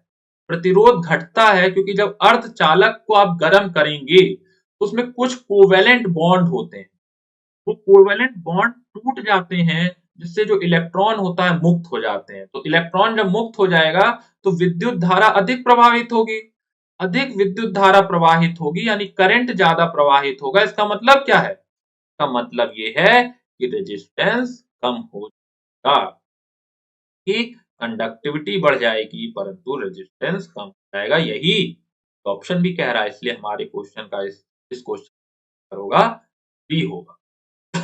अब चलते हैं अगले क्वेश्चन की ओर। अगला क्वेश्चन है, फैराडे स्थिरांक क्या होता है, क्या है। ये इलेक्ट्रोलाइट की मात्रा पर निर्भर करता है, इलेक्ट्रोलाइट में पारित विद्युत धारा पर निर्भर करता है, विलायक के आयतन पर निर्भर करता है जिसमें इलेक्ट्रोलाइट घुला गया है, डी है सार्वभौमिक स्थिरांक है, ई है उपर्युक्त में से कोई नहीं या उपर्युक्त में से अधिक। दोस्तों इसका आंसर डी होगा, क्योंकि जो फैराडे कांस्टेंट है वो एक्चुअली क्या होता है, मैग्नीट्यूड ऑफ चार्ज होता है 1 मोल ऑफ इलेक्ट्रॉन का, और ये हमेशा कांस्टेंट होता है, इसीलिए ये एक सार्वभौमिक स्थिरांक है। इसलिए इस क्वेश्चन का जो आंसर होगा वो डी होगा, फैराडे स्थिरांक एक सार्वभौमिक स्थिरांक है। अब चलते हैं अगले क्वेश्चन की ओर। अगला क्वेश्चन है कि प्रकाश वर्ष किसकी इकाई है। बहुत आसान फिर से एक बार क्वेश्चन है, क्योंकि आप सभी जानते हैं जो हमारी एस्ट्रोनॉमिकल जो हमारी बॉडीज होती हैं उनकी दूरी जानने के लिए, या फिर जो प्रकाश द्वारा जो समय, जो कुछ समय में जो दूरी चली जाती है उसे जानने के लिए हम प्रकाश वर्ष की इकाई का प्रयोग करते हैं। इसलिए प्रकाश वर्ष दूरी, की ऑप्शन दूरी का इकाई है, जो दूरी बताता है ग्रहों के बीच में कितनी दूरी है, पूरा पृथ्वी के बीच में कितनी दूरी है, दो तारों के बीच में कितनी दूरी है, वो हमें प्रकाश वर्ष के माध्यम से हम नापते हैं, क्योंकि ये दूरी बहुत ज्यादा ज्यादा होती है। और प्रकाश वर्ष क्या होता है, एक वर्ष में प्रकाश द्वारा चली गई दूरी, ठीक है, एक वर्ष में जो प्रकाश जितनी दूरी चलता है उसी को प्रकाश वर्ष कहते हैं, और इसलिए यह दूरी का मात्रक है, दूरी की इकाई है, दूरी के बारे में बताता है। ठीक है, अगले क्वेश्चन की ओर बढ़ते हैं। अगला क्वेश्चन है, जब प्रकाश एक माध्यम से दूसरे में जाता है तो निम्न में से कौन सा नहीं बदलता है या बदलता है। तो आपको पता होगा वेग और जब प्रकाश एक माध्यम से दूसरे माध्यम से जाता है, प्रकाश का वेग भी बदलता है, उसकी तरंगदैर्घ्य भी बदलती है, लेकिन उसकी आवृत्ति नहीं बदलती, की आवृत्ति नहीं बदलती है। ये इसका जो आंसर होगा ये सी हो जाएगा, आवृत्ति। बाकी सारी जो चीजें हैं वो बदलती हैं, राइट आंसर सी होगा, आवृत्ति। अगले क्वेश्चन की ओर बढ़ते हैं। वैद्युत चुंबकीय तरंगों का वेग होता है, थोड़ा ट्रिकी क्वेश्चन है। वैद्युत चुंबकीय तरंगें अगर आपको नहीं समझ में आ रही तो समझ लीजिए कि लाइट जो है वो एक तरह से वैद्युत चुंबकीय तरंग है। तो लाइट का आपको वेग पता है, 3 लाख किलोमीटर पर सेकंड होता है। अगर 3 लाख किलोमीटर को मीटर में बदलेंगे तो यही वाला ऑप्शन आएगा, ऑप्शन ए, 3 × 10⁸ मीटर पर सेकंड। इसलिए क्वेश्चन 67 का ऑप्शन ए हो जाए। अगले क्वेश्चन की ओर हम लोग बढ़ते हैं। अगला क्वेश्चन है, पहला आदमी जिसने चांद पे अपना पैर रखा था। फिर एक बार बहुत आसान सवाल, आपके सामने आ गया। हम सभी जानते हैं कि चांद पर जिसने पैर रखा था वो कोई और नहीं, नील आर्मस्ट्रांग थे। इसलिए इस क्वेश्चन का ऑप्शन फिर से बी हो जाता है। एक बार और आसान सवाल, अगले क्वेश्चन की ओर अब हम बढ़ते हैं। अगला क्वेश्चन ये है कि प्लूटोनियम न्यूक्लाइड जो होता है उसके नाभिकों में न्यूट्रॉनों की संख्या पूछ रहा है। 242 और 94, उसमें न्यूट्रॉनों की संख्या तो आपको ये पता है, जो 94 संख्या होती है वो प्रोटॉन की संख्या होती है, ठीक है, इसे एटॉमिक नंबर भी बोलते हैं। और जो 242 होता है ये उसके नाभिक में प्रोटॉन और न्यूट्रॉन दोनों के मिली-जुली संख्या होती है, ठीक है। अगर हमें ये संख्या निकालनी है न्यूट्रॉनों की, ये सिंपल है।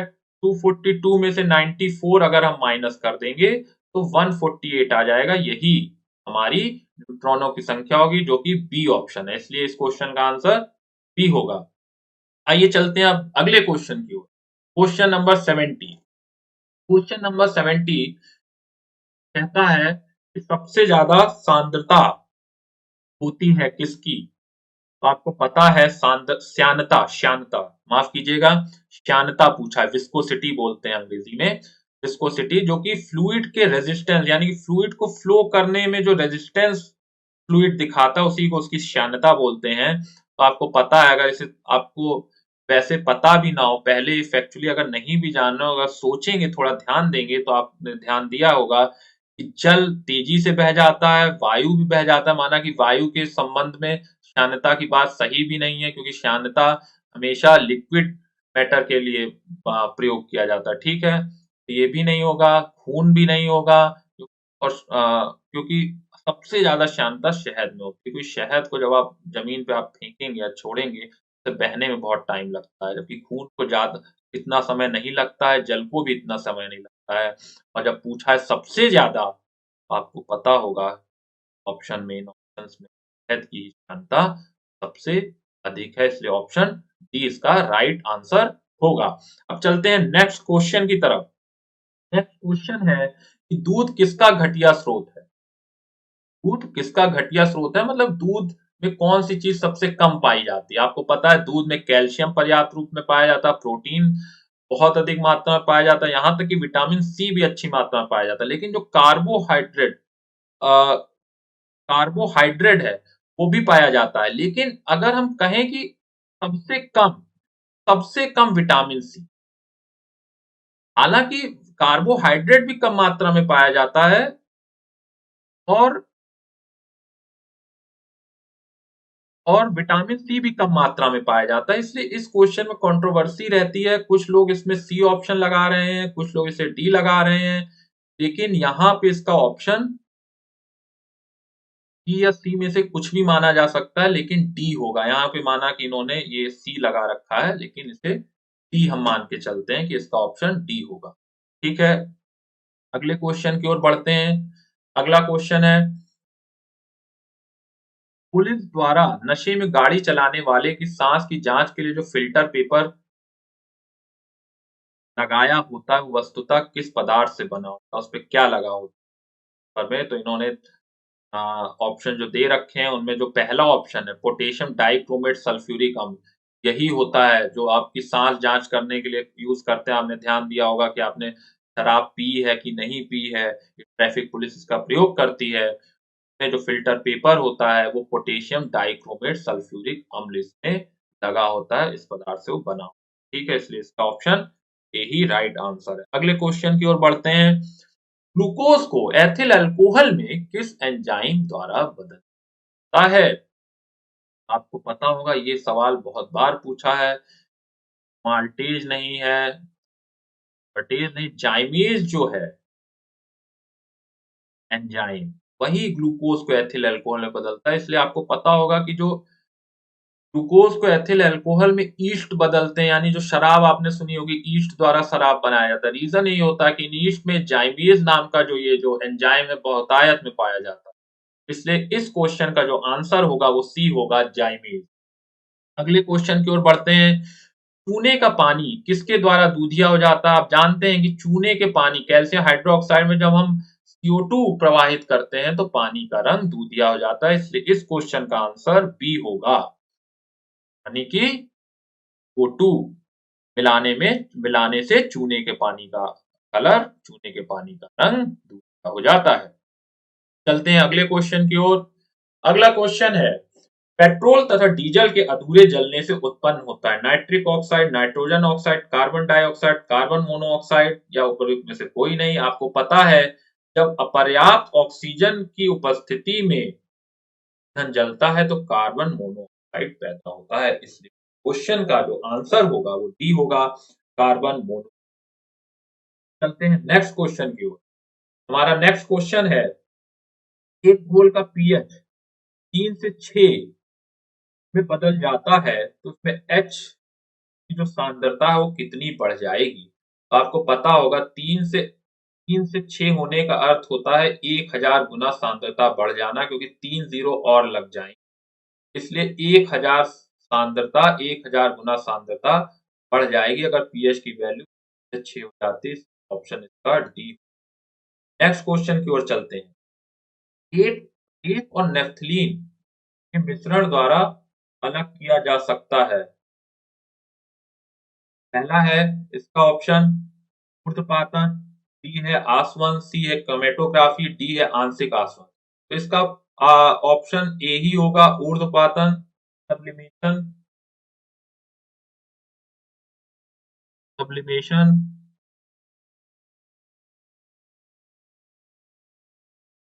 सब्लिमेशन सब्लिमेशन का अर्थ ये होता है कि नेफ्थलीन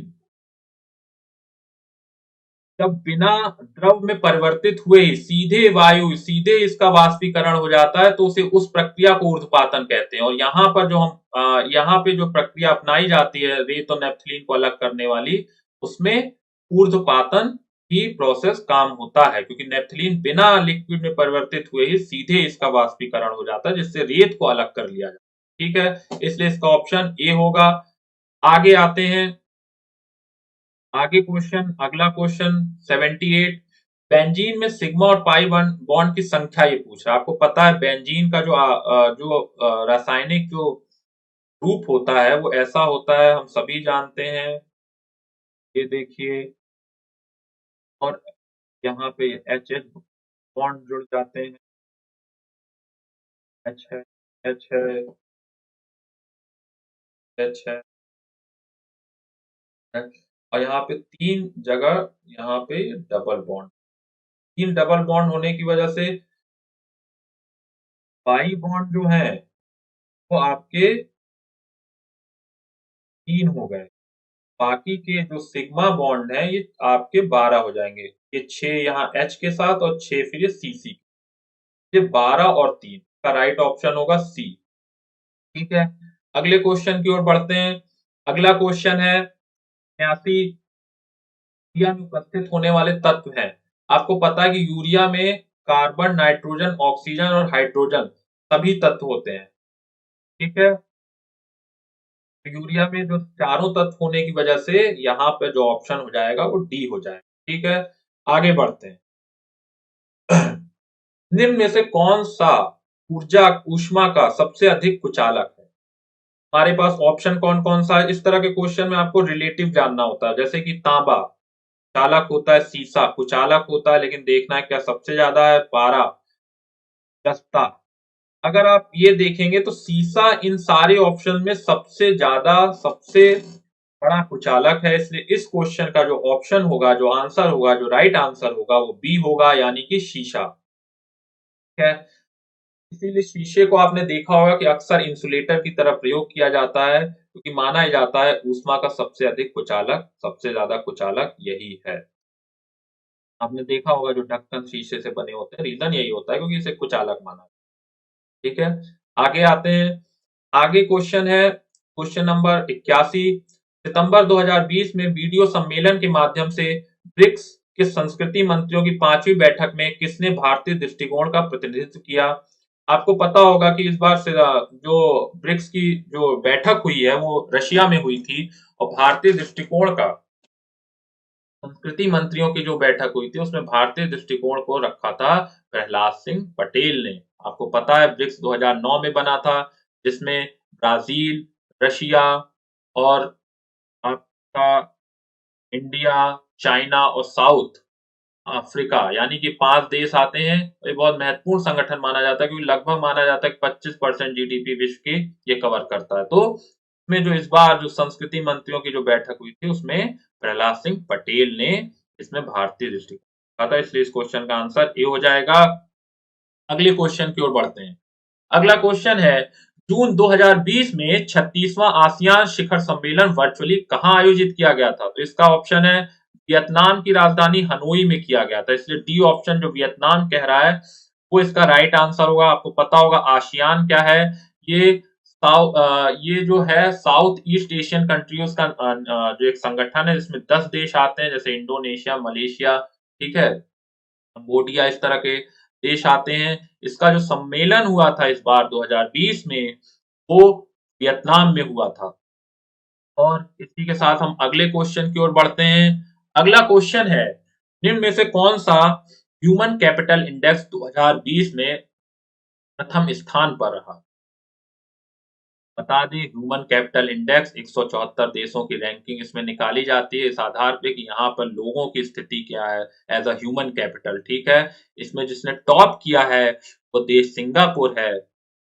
और आपको पता होगा कि भारत की रैंकिंग इसमें बहुत खराब थी, 116वीं थी 174 देशों, लेकिन यहाँ भारत की नहीं पूछा जा रहा है, यहाँ पे टॉप रैंकिंग पूछा जा रहा है। तो इसका ऑप्शन सिंगापुर होगा, सी ऑप्शन, ठीक है।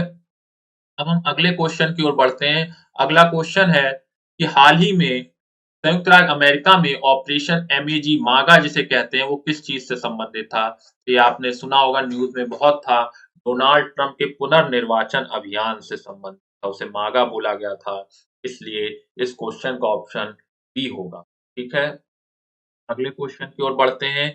अगला क्वेश्चन है, किस अरब देश ने पहला नाभिकीय ऊर्जा संयंत्र आरंभ किया है? आपको पता होगा कि अरब देश जो हैं ज्यादातर पेट्रोलियम पदार्थों से अपनी ऊर्जा की जरूरतें पूरा करते हैं, क्योंकि वहां पे पेट्रोलियम पदार्थ की बहुतायत। लेकिन अब हाल ही में संयुक्त अरब अमीरात ने अपना पहला नाभिकीय ऊर्जा संयंत्र प्रारंभ किया है।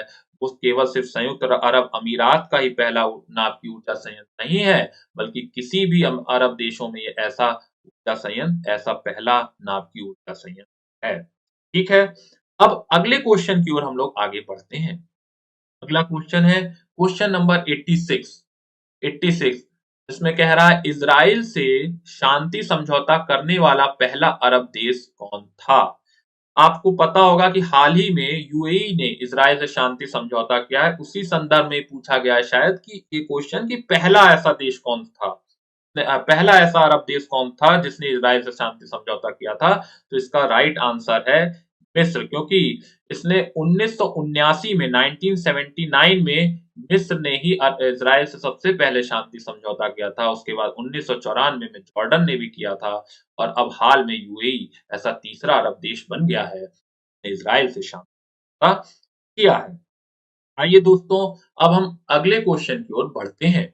अगला क्वेश्चन है क्वेश्चन नंबर 87। ये क्वेश्चन क्या कहता है, अक्टूबर 2020 से जून 2021 तक के लिए किस देश को अंतर्राष्ट्रीय श्रम संगठन के संचालन मंडल का अध्यक्ष बनाया गया है? आपको पता होगा कि अंतर्राष्ट्रीय श्रम संगठन यूएन की एक बॉडी है, का जो जिसका जो मुख्यालय है वो जेनेवा में है। दुनिया भर में श्रमिकों की दशाओं को सुधारने के लिए काम करती है, उसका संचालन मंडल का अध्यक्ष बनाया गया है इस बार भारत को, और ऐसा 35 साल बाद हुआ है, इसलिए प्रश्न बहुत ही महत्वपूर्ण था, बहुत ही इंपॉर्टेंट था, और इसका आंसर होगा, ये काम भारत को 35 वर्षों बाद इसका पुनः अध्यक्ष है, राशि का आंसर डी होगा। अगले क्वेश्चन की ओर बढ़ते हैं। अगला क्वेश्चन है, सितंबर 2020 से प्रारंभ किए गए ऑपरेशन मेरी सहेली का उद्देश्य है? इसका ऑप्शन होगा बी, रेलों में महिला यात्रियों की सुरक्षा को बढ़ावा देने के लिए, ठीक है। यहाँ पे इन्होंने गलती से शायद मिसप्रिंटिंग हो गई, बी है, क्योंकि यहाँ पे हमने एक्सप्लेनेशन देखिए, महिला यात्रियों की सुरक्षा पर ध्यान केंद्रित करते हुए भारतीय रेलवे ने स्टेशन से गंतव्य स्टेशन तक पूरी यात्रा के दौरान ऑपरेशन मेरी सहेली पहल की शुरुआत की है। ठीक है, तो यानी कि रेलों में महिला यात्रियों की सुरक्षा से संबंधित ऑपरेशन मेरी। अगले क्वेश्चन की ओर आते हैं। अगला क्वेश्चन है, फिट इंडिया अभियान की पहली वर्षगांठ के अवसर पर फिटनेस की डोज आधा घंटा रोज मंत्र किसके द्वारा किया गया? आपको पता है फिट इंडिया जो अभियान चलाया जा रहा है, एक जन अभियान की तरह प्रधानमंत्री मोदी जी ने शुरू किया था।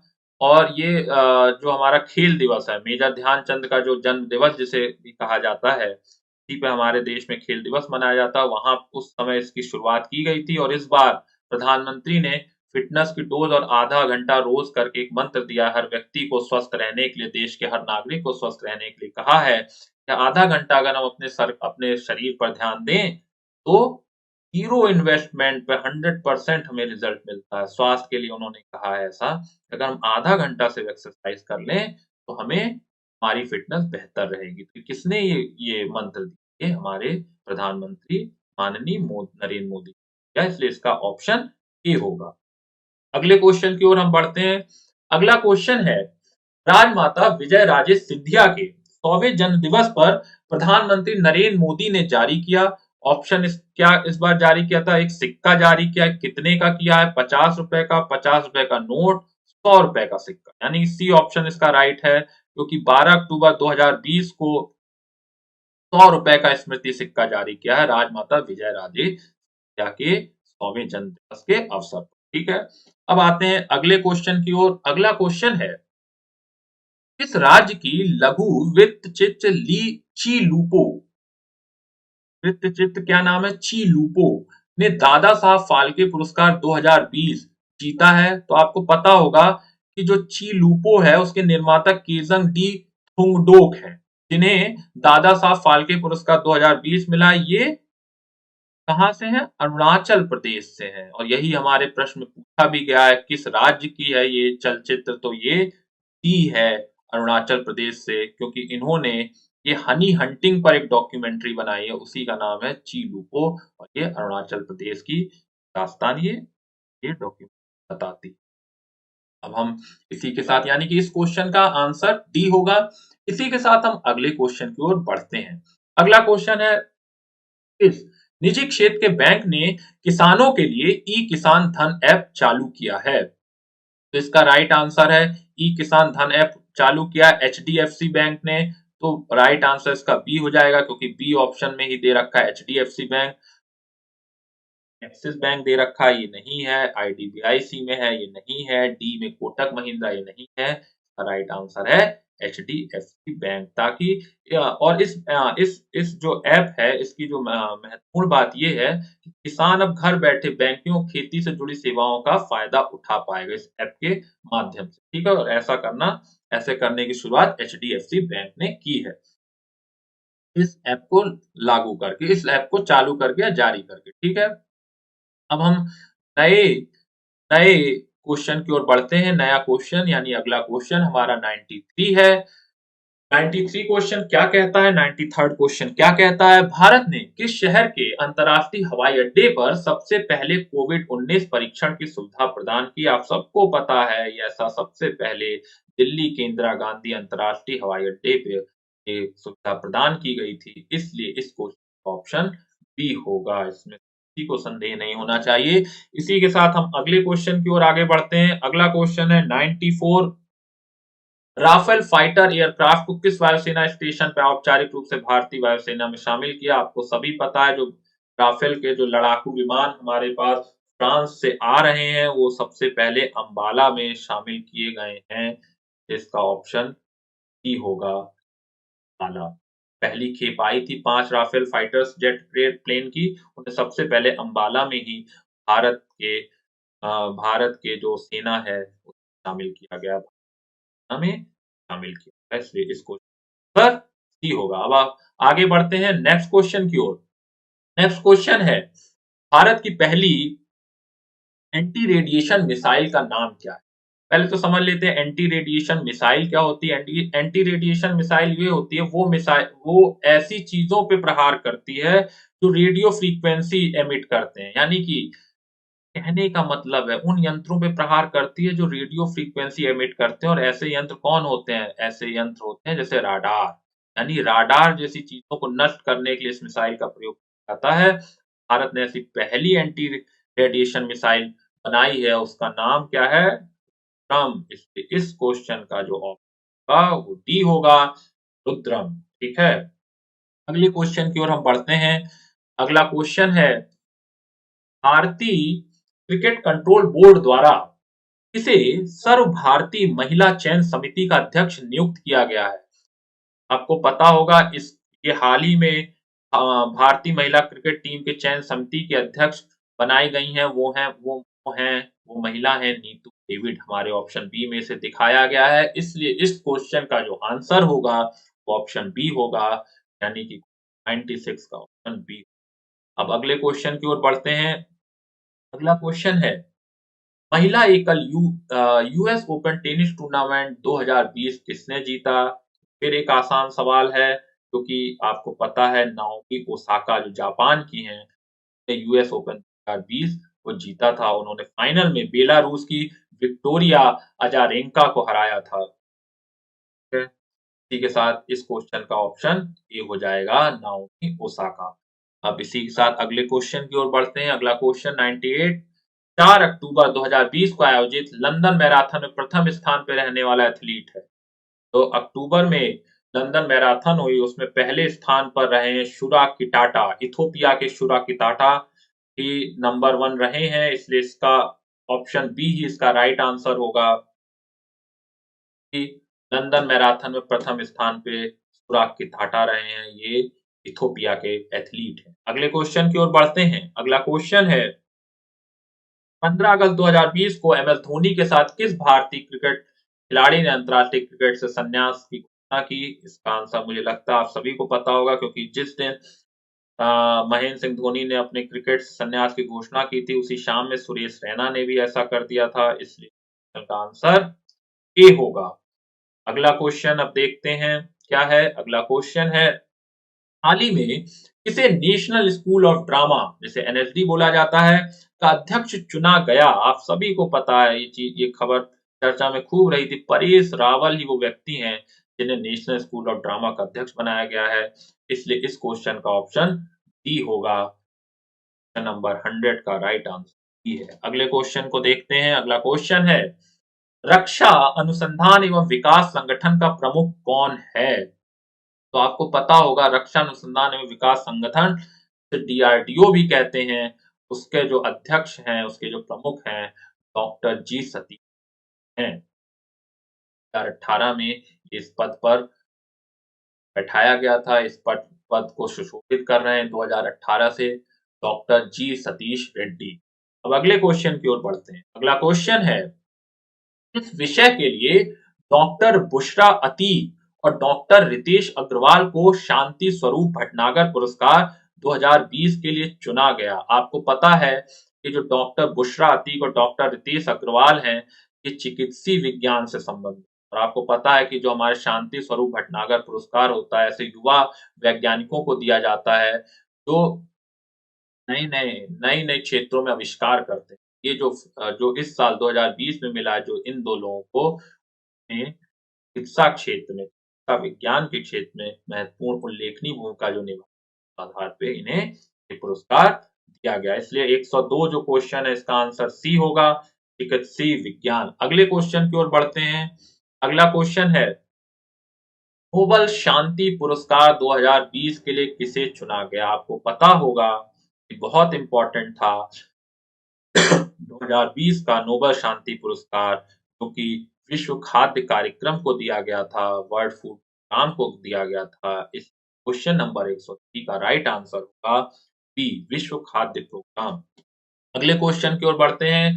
किस भारतीय फिल्म अभिनेता को टाइम मैगजीन ने 2020 के सबसे प्रभावशाली 100 लोगों की सूची में शामिल किया है? ऐसे अभिनेता ना तो शाहरुख खान है, ना सनी देओल है, ना अजय देवगन है, वो है आयुष्मान खुराना, जिसे टाइम मैगजीन ने 2020 के सबसे प्रभावशाली 100 लोगों की सूची में शामिल किया है। इसलिए क्वेश्चन नंबर 104 का राइट आंसर होगा ए, आयुष्मान खुराना। क्वेश्चन नंबर 105, हाल ही में कितने भारतीय समुद्र तटों को ब्लू फ्लैग सर्टिफिकेशन के लिए अनुशंसित किया गया? तो ये 8 तट हैं। कि डेनमार्क की एक संस्था है जो ब्लू फ्लैग सर्टिफिकेशन देती है। जो ये समुद्र तटों को दिया जाता है वहां की सुरक्षा, हेल्दी एनवायरनमेंट, साफ सफाई और हाइजीन के आधार पर। ठीक है। भारत के हाल में 8 तटों को ये अभी सर्टिफिकेशन प्रदान किया गया है। जो तट हैं, राधानगर अंडमान में, गोल्डन बीच उड़ीसा, रूसी कोंडा आंध्र प्रदेश, कप्पड़ केरला, घोघला दीव, शिवराजपुर गुजरात, कसरकोट पदुबिद्री कर्नाटक। यही 8 वो तट हैं जिन्हें ये सर्टिफिकेशन दिया गया है। ये बहुत महत्वपूर्ण बात है क्योंकि ये सर्टिफिकेशन जिन तटों को मिल जाता है वो पर्यटन के लिए बहुत उपयुक्त माने जाते हैं। भारतीय पर्यटन के लिए ये एक महत्वपूर्ण भूमिका निभाएगा ये सर्टिफिकेशन। ठीक है। चलते हैं नेक्स्ट क्वेश्चन की ओर। नेक्स्ट क्वेश्चन है, रामविलास पासवान ने अपना राजनीतिक सफर किस राजनीतिक दल से प्रारंभ किया? हाल ही में आपको पता होगा हमारे केंद्रीय मंत्री रामविलास पासवान का निधन हो गया था।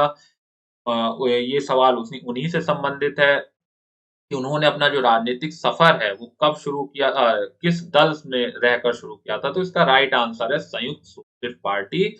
1969 में इन्होंने अपना जो राजनीतिक कैरियर है वो शुरू किया था। इसलिए 106 क्वेश्चन जो है उसका आंसर होगा सी, संयुक्त सोशलिस्ट पार्टी। नेक्स्ट क्वेश्चन की ओर बढ़ते हैं। नेक्स्ट क्वेश्चन है, भारत में निर्वाचन आयोग ने कब बिहार विधानसभा के आम चुनाव के लिए प्रेस नोट जारी किया था? जिन लोगों ने बिहार के चुनाव को नजदीकी से देखा होगा, समझा होगा, जिस पे नजर रखी होगी तो उन्हें पता होगा सी ऑप्शन, 25 सितंबर 2020 को बिहार के आम चुनाव के लिए प्रेस नोट रिलीज किया गया था निर्वाचन आयोग द्वारा। इसलिए 107 क्वेश्चन का जो आंसर होगा वो सी होगा। अब इसी के साथ अगले क्वेश्चन की ओर बढ़ते हैं। 21 सितंबर 2020 को वीडियो सम्मेलन द्वारा किस राज्य में घर तक फाइबर योजना पहुंचाई गई? तो फिर से ये आंसर फिर बहुत आसान है, बिहार। बीपीएससी का पेपर है तो ही इसका आंसर होना चाहिए, लेकिन ऐसा नहीं है।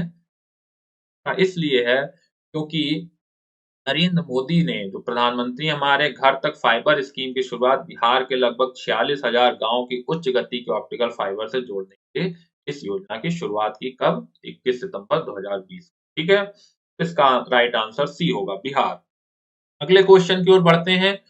बिहार के राजनीतिक स्वर्गीय रघुवंश प्रसाद सिंह पहली बार किस लोकसभा के लिए निर्वाचित हुए थे? आपको पता होगा कि रघुवंश प्रसाद सिंह जो बिहार के प्रमुख नेताओं में से एक रहे हैं, जिनका निधन भी हो चुका है, वो सबसे पहले 11वीं लोकसभा 1996 में जो 11वीं लोकसभा शुरू हुई है, आपको पता होगा 11वीं लोकसभा का कार्यकाल थोड़ा कम था, मई 1996 से दिसंबर 1997 तक ये रहती है। इसी लोकसभा के चुनाव में ये जीत के पहली बार लोकसभा में निर्वाचित हुए। इसका आंसर 109 का आंसर होगा बी, 11वीं लोकसभा। अगला क्वेश्चन देखते हैं। अगला क्वेश्चन है, क्वाड्रिलेटरल सिक्योरिटी डायलॉग नामक एक अनौपचारिक युद्ध नीतिक समूह का निम्न में से कौन सदस्य नहीं? आपको पता होगा क्वाड्रिलेटरल सिक्योरिटी डायलॉग, जिसे शॉर्ट में क्वाड भी बोलते हैं, तो हाल में बहुत चर्चा में भी रहा है, उसमें चीन उसका सदस्य, भारत है, जापान है, ऑस्ट्रेलिया है और अमेरिका है। चीन उसका सदस्य है, तो इसका ऑप्शन। अगले क्वेश्चन की ओर बढ़ते हैं। इनमें से किसने 1893 में शिकागो में आयोजित धर्म संसद में भाग लिया था? एक बार फिर बहुत आसान सवाल, आप सभी जानते हैं। 1893 में स्वामी विवेकानंद ने शिकागो में जाकर धर्म सम्मेलन में भाग लिया था और उन्होंने जो कहा था, my brother and sisters, my American brothers and sister, my brother and sister of America, उस पे बहुत कई मिनट तक तालियां बजती, सभी जानते हैं उनका चर्चित भाषण। तो वो स्वामी विवेकानंद ही थे जिन्होंने 1893 में शिकागो में आयोजित। 11 का ऑप्शन बी राइट आंसर। अब चलते हैं अगले क्वेश्चन की ओर। अगला क्वेश्चन है, 1923 में स्वराज पार्टी का गठन किसने किया था? इस क्वेश्चन की थोड़ी सी हम चर्चा पहले भी कराए हैं, क्योंकि आपको पता है सी.आर. दास और मोतीलाल नेहरू ने ही स्वराज पार्टी का गठन किया था और उनका ये मानना था कि इस पार्टी से हम विधान परिषदों में, विधानमंडलों में पहुंचेंगे, उन चुनाव में हिस्सेदारी लेंगे और बाद में उन विधानमंडलों में पहुंचकर हम सरकार को घेरने का प्रयास करेंगे। और इसीलिए स्वराज पार्टी की स्थापना हुई थी 1923 में। के संस्थापक सी.आर. दास और मोती थे। के साथ हम नेक्स्ट क्वेश्चन की ओर बढ़ते हैं। अगला क्वेश्चन है, प्रसिद्ध नाटक नील दर्पण जिसमें इंडिगो की खेती करने वाले किसानों के दमन का चित्रण किया गया है की रचना किस है? ये बहुत बार ये सवाल आया है, आपको पता है नील दर्पण जो है उसकी रचना दीनबंधु 1858 में नील की खेती के विरोध में नील विद्रोह को उत्साहित करने के लिए इस नाटक को रचा गया। ठीक है, इसलिए बहुत ही फेमस है। इसी के साथ हम अगले क्वेश्चन की ओर बढ़ते हैं। अगला क्वेश्चन है, 1760 का प्रसिद्ध वांडीवास का युद्ध अंग्रेजों द्वारा किसके खिलाफ लड़ा गया था? आपको पता होगा 1760 में जो वांडीवास का युद्ध था अंग्रेजों और फ्रांसीसियों के बीच में लड़ा गया था। यह तृतीय कर्नाटक युद्ध का हिस्सा था और यहीं पर फ्रांसीसी अंग्रेजों से हार जाते हैं और एक तरह से फ्रांसीसियों का भारत में बुरिया बिस्तर भी बन जाता है और फ्रांसीसियों को पुडुचेरी में जाकर संकीर्ण किया जाता है इस युद्ध के बाद। और माना ये जाता है कि एक बार फिर ब्रिटिशर्स ने यूरोपीय शक्तियों पे ये अपनी सर्वोच्चता स्थापित कर ली थी और अपने साम्राज्य को भारत में एक फिर से और पुख्ता आधार दे दिया। इसका ऑप्शन होगा ए, फ्रांसीसी। अगला क्वेश्चन हम देखते हैं। अगला क्वेश्चन है, इनमें से किस अधिनियम ने भारत में पृथक निर्वाचक मंडल के आरंभ की बात की थी? तो आपको पता होगा पृथक निर्वाचक मंडल की बात की गई थी जिसे मांटो मिर्लो सुधार कहा जाता है। जब 1905 में बंगाल विभाजन होता है उसके बाद 1906 में मुस्लिम लीग बनती है और उसे इसी आधार पे कहा जाता है मुस्लिम लीग नेताओं को कि हम आपके लिए पृथक निर्वाचक मंडल की व्यवस्था करेंगे और बंगाल विभाजन का इसलिए समर्थन कीजिए। तो आप समझ सकते हैं कि 1906 के बाद जो अगला सुधार हो रहा होगा उसमें ही पृथक निर्वाचक मंडल की बात कही जाएगी।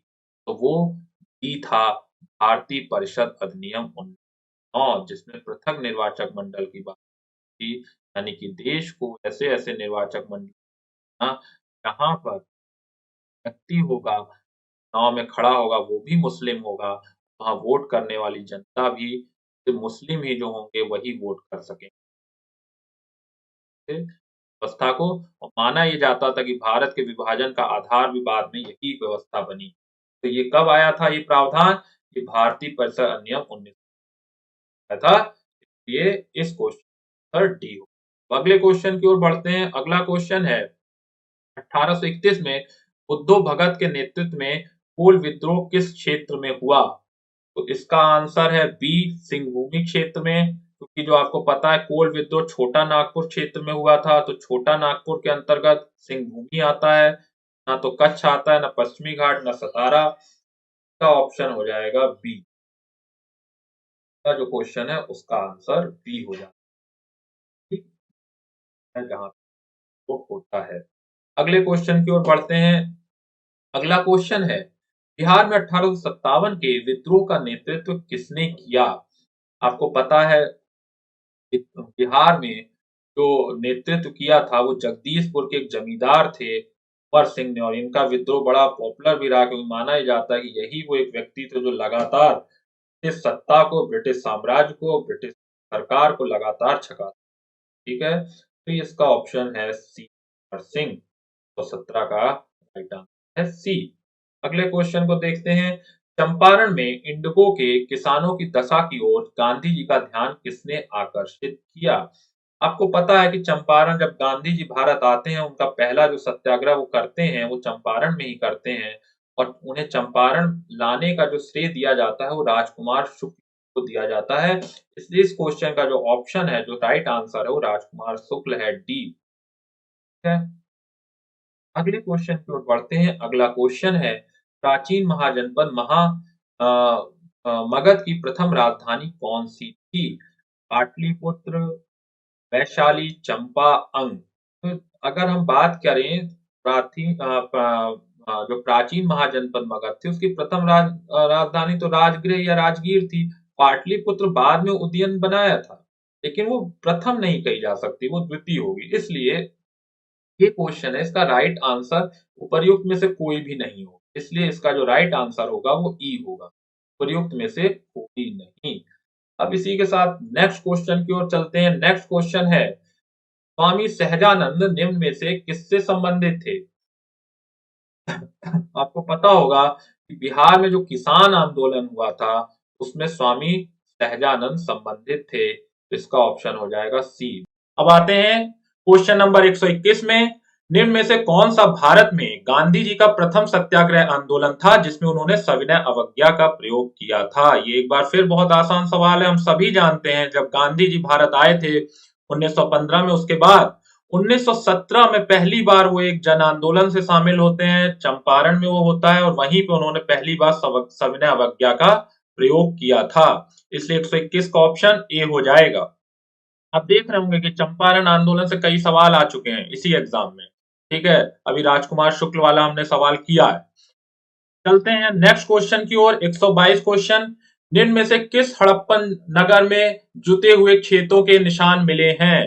तो इसका ऑप्शन है कालीबंगा। कालीबंगा में जुते हुए खेतों के निशान मिले थे। जबकि धौलावीरा में हमें चावल मिलता है, मोहनजोदड़ो में हमें नानागार मिलते हैं और लोथल हड़प्पा नगरों का एक महत्वपूर्ण बंदरगाह नगर था। लेकिन जब हम जुते हुए खेतों की बात करते हैं तो वो सिर्फ कालीबंगा में मिलता है। इसलिए 122 का ऑप्शन होगा ए। और अच्छा, एक चीज मुझे और याद आई कि एक क्वेश्चन में मैंने बोल दिया था कि पीएच वैल्यू जो है 3 से 6 होने पर हाइड्रोजन जो मॉलिक्यूल्स है, हाइड्रोजन जो आयन है, इसकी सांद्रता 1000 गुना अधिक हो जाती है। लेकिन वो 1000 गुना अधिक नहीं, कम होती है। अभी अभी मुझे ध्यान आ रहा है कि मैंने शायद वहां पर अधिक बोल दिया है, उसके लिए क्षमा चाहूंगा। चलिए, अब हम नेक्स्ट क्वेश्चन के लिए चलते हैं 123 नंबर क्वेश्चन पर। तो 23 नंबर क्वेश्चन पे हम देखते हैं, क्वेश्चन है त्रिरत्न या तीन रत्न जिसे सटीक ज्ञान, सच्ची आस्था और सटीक क्रिया निम्न में से किससे संबंधित है? हम सभी जानते हैं कि ये जो चीज है सटीक ज्ञान, सच्ची आस्था और सटीक क्रिया, जिसे सम्यक ज्ञान, सम्यक आस्था, सम्यक ज्ञान, सम्यक आस्था और सम्यक क्रिया भी कहते हैं, ये वस्तुतः जैन धर्म से संबंधित अवधारणा है। इसलिए इस क्वेश्चन का ऑप्शन सी करेक्ट होगा। 123 का ऑप्शन सी। अब चलते हैं नेक्स्ट क्वेश्चन पर। नेक्स्ट क्वेश्चन है, इनमें से किस शासक ने चतुर्थ बौद्ध संगीति कश्मीर में आयोजित की थी? एक बार फिर काफी आसान सवाल है क्योंकि आपको सभी को पता है कि जो चौथी बौद्ध संगीति थी वो कश्मीर में आयोजित की गई थी।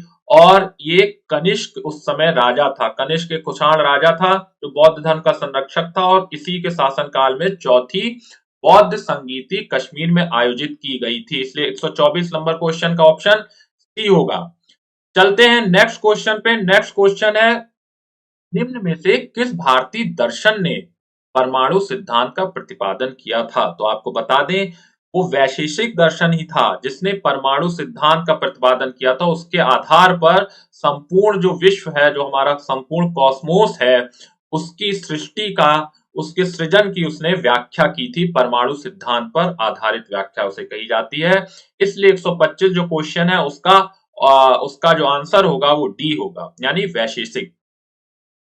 नेक्स्ट क्वेश्चन पर आते हैं, किस दिल्ली सुल्तान ने रक्त एवं लौह की नीति अपनाई थी? एक बार फिर काफी आसान सवाल है, बहुत बार ये पूछा जा चुका है एग्जाम्स में, विभिन्न सिविल सर्विसेज एग्जाम में। इसका ऑप्शन है बलबन। बलबन ने अपने विरोधियों को परास्त करने के लिए अत्यधिक अत्यधिक कहेंगे शक्ति पर आधारित नीति का प्रतिपादन किया था, जिसपे जो इनका विरोधी था उसे तुरंत उसको या तो मरवा दिया जाता था और उसके जो बच्चे थे, स्त्रियां थी, उसको दास बना लिया जाता था। यानी कि बहुत ही कठोर नीति का पालन किया था अपने विरोधियों के प्रति, जिसे रक्त एवं लौह की नीति भी कहा जाता है। इसलिए क्वेश्चन नंबर 126 का राइट आंसर होगा बी, बलबन। नेक्स्ट क्वेश्चन की ओर चलते हैं।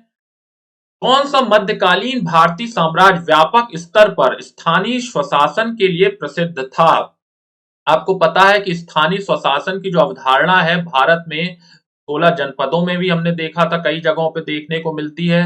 वहीं अगर हम बात करें दक्षिण भारत में, तो चोल जो एक साम्राज्य था वहां स्थानीय स्वशासन के बहुत बेहतर प्रमाण मिलते हैं कि चोलों का जो शासन था वहां पे स्थानीय स्वशासन की अवधारणा अपना एक रूप लेती थी।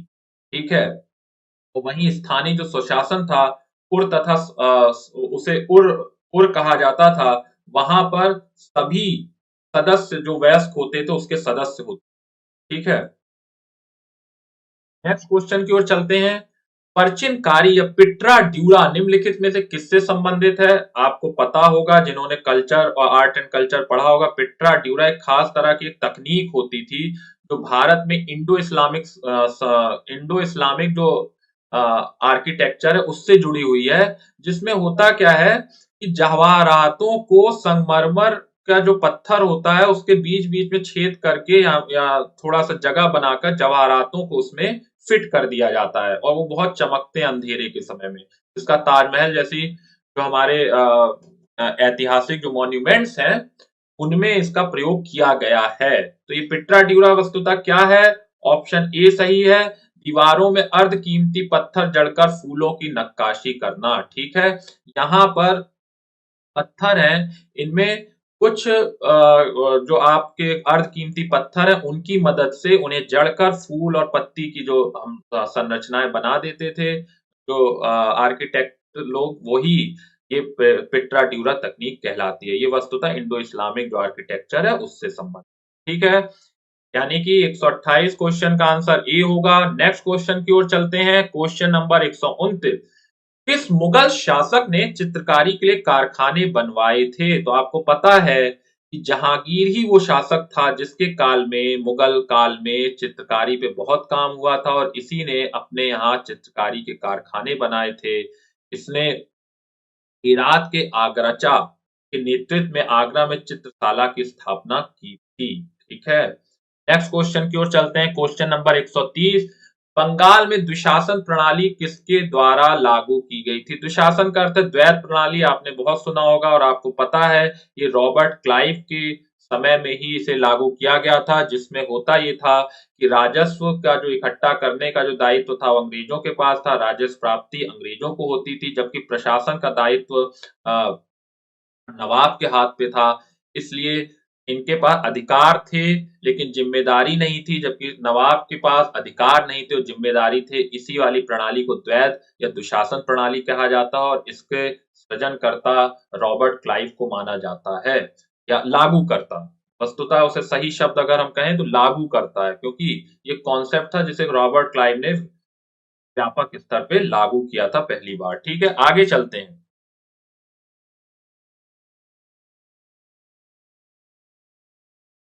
उद्योग और स्थान के निम्न जोड़ों में से कौन सा जोड़ा सही नहीं है? तो आपको बता दें, ऑयल रिफाइनरी बरौनी में पाई जाती है, सीमेंट बाजारी में पाया जाता है, फर्टिलाइजर भौराही में पाया जाता है, परंतु रेल डिब्बा अभियांत्रिकी जो है, ये संयंत्र जो है, ये है वो भागलपुर में नहीं पाया जाता है, क्योंकि बिहार में दो ही विनिर्माण संयंत्र हैं रेल डिब्बा अभियांत्रिक से संबंधित, एक मुजफ्फरपुर में और दूसरा मोकामा में। अथा भागलपुर में ऐसा कोई भी संयंत्र नहीं पाया जाता, इसलिए ऑप्शन डी सही जोड़ा नहीं है। इसलिए इस प्रश्न का जो आंसर भी होगा वो भी डी होगा, रेल डिब्बा और अभियांत्रिकी भागलपुर। आइए चलते हैं नेक्स्ट क्वेश्चन पे, 132 नंबर क्वेश्चन। बिहार में निम्न जिलों में किस जिले में पीटमेंट स्वैम्प मृदा पाई मिट्टी पाई जाती? पीटमेंट स्वैम्प आप जानते हैं कि जब बारिश की वजह से जब लौह वाले तत्व बह जाते हैं मिट्टी में से और सिलिका ऊपर रह जाती है, उस तरह की मृदा को पीटमेंट मृदा मृदा कहते हैं और ये बिहार में पश्चिमी चंपारण वाले क्षेत्र में पाई जाती है। इसलिए इस क्वेश्चन का answer option C right answer होगा, पश्चिमी चंपारण। चलते हैं नेक्स्ट क्वेश्चन की ओर। नेक्स्ट क्वेश्चन है, बिहार में निम्न प्रशासनिक विभागीय जोड़ों में से किस जोड़े में गंगा नदी नहीं बहती है? तो आपको बता दें, इस क्वेश्चन का जो आंसर राइट आंसर कोसी और मगध, क्योंकि कोसी डिवीजन के जो तीनों जिले हैं, सहरसा, मधेपुरा और सुपौल, तीनों में ही गंगा नदी नहीं पाई जाती है, इसलिए 133 का ऑप्शन नंबर डी होगा। चलते हैं नेक्स्ट क्वेश्चन की ओर। नेक्स्ट क्वेश्चन है 134। जनजाति और जिले के निम्न जोड़ों में से कौन सा जोड़ा सही नहीं है? तो इसमें थोड़ा सा इस क्वेश्चन को लेकर कंफ्यूजन है। माना कि संथाल बांका में पाया जाता है, उराव सुपौल में पाया जाता है, खरवार भागलपुर में पाया जाता है, मुंडा भी कुछ मात्रा में जमुई में पाया जाता है, कहीं कहीं इसका वर्णन नहीं भी किया गया है। तो इसलिए कुछ लोगों ने इसका ऑप्शन ई लगा रहे हैं, यानी कि सारे मैच हैं, लेकिन मुंडा इस स्तर पे जमुई में नहीं पाया जाता है कि कहा जा सके कि जमुई में है। इसलिए देखिए हमारे टीम ने ई भी लगाया है, लेकिन मेरा अपना मानना है कि इसका ऑप्शन बी होना चाहिए। तो 134 का होगा बी, मुंडा जमुई में नहीं पाए जाते हैं। ठीक है, नेक्स्ट क्वेश्चन की ओर चलते हैं। बिहार राज्य के कुल भौगोलिक क्षेत्र की तुलना में समस्त वन क्षेत्र का प्रतिशत है। ये फिर एक बार आसान सवाल है, जिन्होंने वन रिपोर्ट पढ़ी होगी उनके लिए बहुत आसान सवाल है, क्योंकि 7.27 जो भौगोलिक क्षेत्र है बिहार राज्य का, वहां पर वन क्षेत्र पाए जाते हैं। ठीक है, इसलिए ऑप्शन ए इसका राइट आंसर होगा। चलते हैं नेक्स्ट क्वेश्चन की तरफ। नेक्स्ट क्वेश्चन है, निम्न में से किस जिले में बिहार का एकमात्र राष्ट्रीय उद्यान स्थित है? आप सभी जानते हैं वाल्मीकि राष्ट्रीय उद्यान बिहार का एकमात्र राष्ट्रीय उद्यान है जो पश्चिमी चंपारण में पाया जाता है, इसलिए इस क्वेश्चन का आंसर सी होगा, पश्चिमी चंपारण। ठीक है, नेक्स्ट क्वेश्चन की ओर चलते हैं। नेक्स्ट क्वेश्चन है, भौगोलिक क्षेत्र की दृष्टि से जापान का सबसे बड़ा द्वीप है। Option A Hokkaido, B Honshu, C Shikoku, Kyushu. आपको पता होगा जो जापान बना है वो मुख्यतः इन्हीं 4 द्वीपों के से मिलजुल कर बना है। ठीक है, होक्काइडो, होन्शु, शिकोकू और क्यूशु। तो उसमें से जो होन्शु है, जो सबसे बड़ा है होन्शु। ठीक है, और यानी कि इस क्वेश्चन का जो आंसर है वो बी है, होन्शु। ठीक है, आगे चलते हैं नेक्स्ट क्वेश्चन की ओर। ग्रीनलैंड निम्न देशों में किस देश का भाग है? बहुत इंटरेस्टिंग सवाल है, क्योंकि अगर हम बात करें राजनीतिक रूप से तो ग्रीनलैंड है डेनमार्क का हिस्सा। हालांकि जब हम उसे मैप में देखते हैं तो कनाडा के पास दिखता है। ठीक है, इसलिए कई बार भ्रम होता है और लोग कनाडा मार आते हैं आंसर, इस तरह के क्वेश्चन का आंसर, लेकिन जो राइट आंसर होगा वो डेनमार्क होगा, क्योंकि वस्तुतः ये डेनमार्क का ही हिस्सा है। हालांकि 2009 से इसे काफी ज्यादा स्वायत्तता दे दी गई, क्योंकि डेनमार्क काफी दूर है अगर देखें। ठीक है, 2009 से इसे काफी स्वायत्तता मिल गई, लेकिन फिर भी अगर हम कहें किस देश का हिस्सा है, किस देश का भाग है, तो ऑप्शन ए ही सही है, ग्रीनलैंड डेनमार्क का भाग है। 138 का ऑप्शन होगा ए। नेक्स्ट क्वेश्चन पर आते हैं। दिसंबर 2018 तक के अनुसार विश्व के निम्न देशों में से किस देश में सबसे अधिक भारतीय आबादी है? कहां भारत के सबसे अधिक लोग पाए जाते हैं? तो आपको बता दें कि ये जो ऑप्शन दिए गए हैं, संयुक्त अरब अमीरात, मलेशिया, यूनाइटेड किंगडम और संयुक्त राज्य अमेरिका। तो इसमें संयुक्त राज्य अमेरिका में सबसे अधिक भारतीय पाए जाते हैं। ठीक है, देखिए यूएसए में 3.1 मिलियन पाया जाता है, हालांकि नेपाल में 4 मिलियन पाए जाते हैं, लेकिन चूंकि नेपाल ऑप्शन में नहीं है इसलिए हम ऑप्शन डी को सही मानेंगे। आइए चलते हैं नेक्स्ट क्वेश्चन की तरफ। नेक्स्ट क्वेश्चन है, निम्न देशों में से किस देश में 2019 में सालाना सबसे अधिक सोने का उत्पादन हुआ है? ये एक तरह से करंट का सवाल है, और आपको बता दें चीन में सबसे ज्यादा सोने का उत्पादन हुआ है, 420 टन। रूस में वहीं पर 329.5 टन, ऑस्ट्रेलिया में 330 टन। ठीक है, तो संयुक्त राज्य यहाँ ऑस्ट्रेलिया होना चाहिए, यहाँ पे संयुक्त राज्य अमेरिका में 200 टन। ये यहाँ पे गलत हो गया है, इस प्रिंटिंग है टाइपिंग की। ठीक है, तो इस तरह से इस सबसे ज्यादा अगर हम देखें तो उत्पादन हो रहा है चीन में 420 टन, इसलिए इस क्वेश्चन का आंसर सी होगा। नेक्स्ट चलते हैं 141 क्वेश्चन, निम्न में से किस महाद्वीप में सबसे अधिक देश हैं? तो एक बार फिर आसान सवाल है, क्योंकि सभी जानते हैं सबसे अधिक देश है अफ्रीका महाद्वीप में, 54 देश पाए जाते हैं। जबकि बाकी की बात कर लें तो यूरोप में 51 देश हैं, एशिया में 48 देश हैं, उत्तरी अमेरिका में 23 देश। सर्वाधिक देश यानी कि किस महाद्वीप में हुए?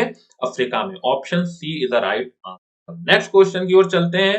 नेक्स्ट क्वेश्चन है 142।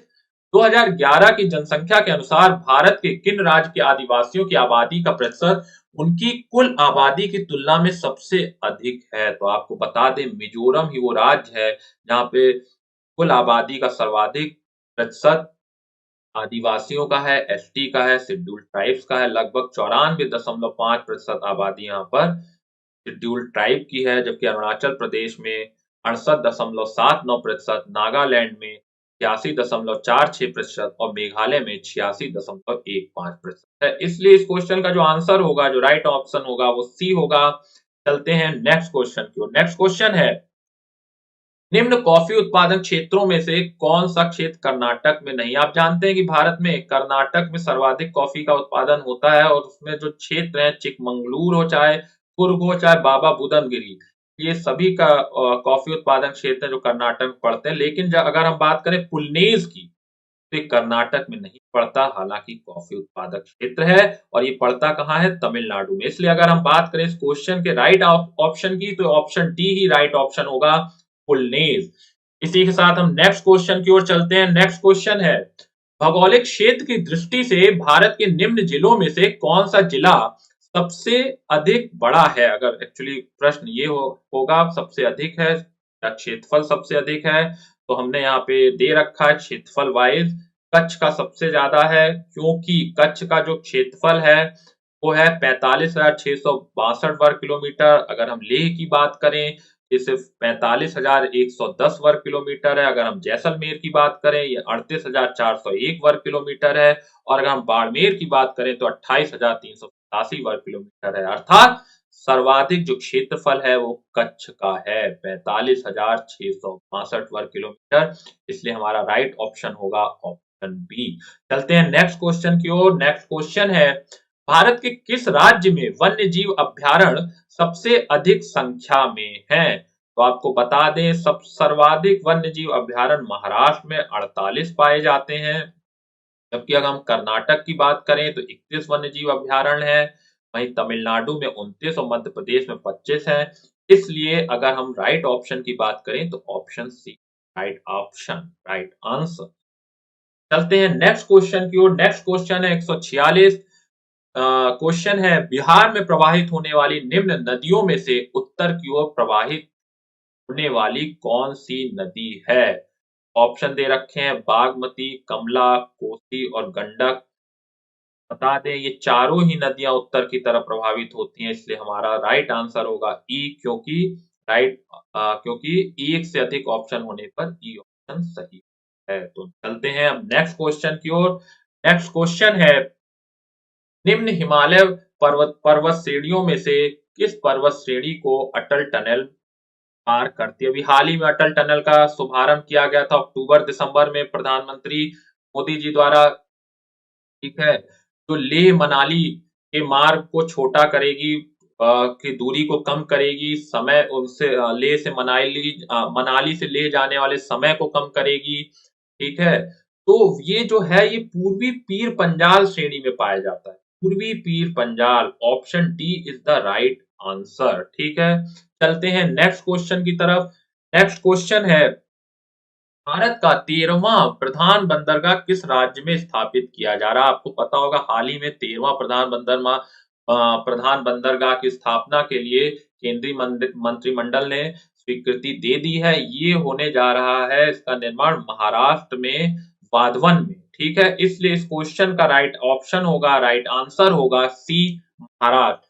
चलते हैं नेक्स्ट क्वेश्चन की ओर। नेक्स्ट क्वेश्चन है, निम्न राज्यों में से कौन सा राज्य भारत में सर्वाधिक सौर ऊर्जा का उत्पादक है? तो यहां पर हम देखेंगे जो जो हमारे पास ऑप्शन है, तेलंगाना, कर्नाटक, आंध्र प्रदेश, राजस्थान। तो तेलंगाना में 5,000 मेगावाट सौर उत्पादन होता है, कर्नाटका में 71,000 मेगावाट, आंध्र प्रदेश में 34,070 मेगावाट और राजस्थान में 44, माफ करिएगा, ये है 5,000 मेगावाट, कर्नाटक में 7100 7,100 मेगावाट, आंध्र प्रदेश में 3,470 मेगावाट और राजस्थान में 4,400 मेगावाट। इसमें आप देख रहे होंगे कर्नाटक में सर्वाधिक सौर ऊर्जा का उत्पादन हो रहा है, इसलिए हमारा option B is the right answer. चलते हैं नेक्स्ट क्वेश्चन की ओर। नेक्स्ट क्वेश्चन है, खनिज और जिले के जोड़ों में से कौन सा जोड़ा सही है? तो आपको बता दें पहला जोड़ा जो लाइमस्टोन कैमूर में ही पाया जाता है, ये तो बिल्कुल सही है, इसमें कोई आशंका की बात ही नहीं है। लेकिन जहां तक हम माइका की बात करें तो ये नवादा में पाया जाता है, कार्डजाइट की बात करें तो ये भागलपुर, जमुई, मुंगेर और नालंदा में पाया जाता है, लेकिन मधुबनी में नहीं पाया जाता है। और अगर हम लेड और जिंक की बात करें तो ये बांका और रोहतास में तो पाया जाता है, परंतु गया में नहीं पाया जाता है, इसलिए ये ऑप्शन भी सही नहीं होगा। इसलिए अगर हम राइट आंसर की बात करेंगे तो ये क्वेश्चन 150 का राइट ऑप्शन ए होगा।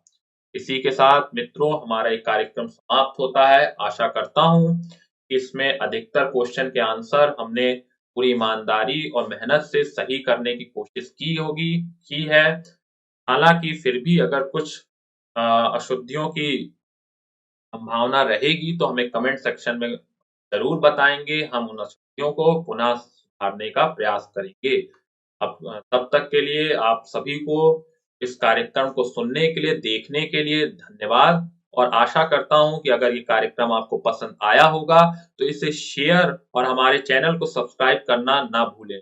तब तक के लिए धन्यवाद। हमारे साथ जुड़ने के लिए सब्सक्राइब कीजिए हमारे चैनल पतंजलि आईएएस को और बेल आइकन को प्रेस करना न भूलें।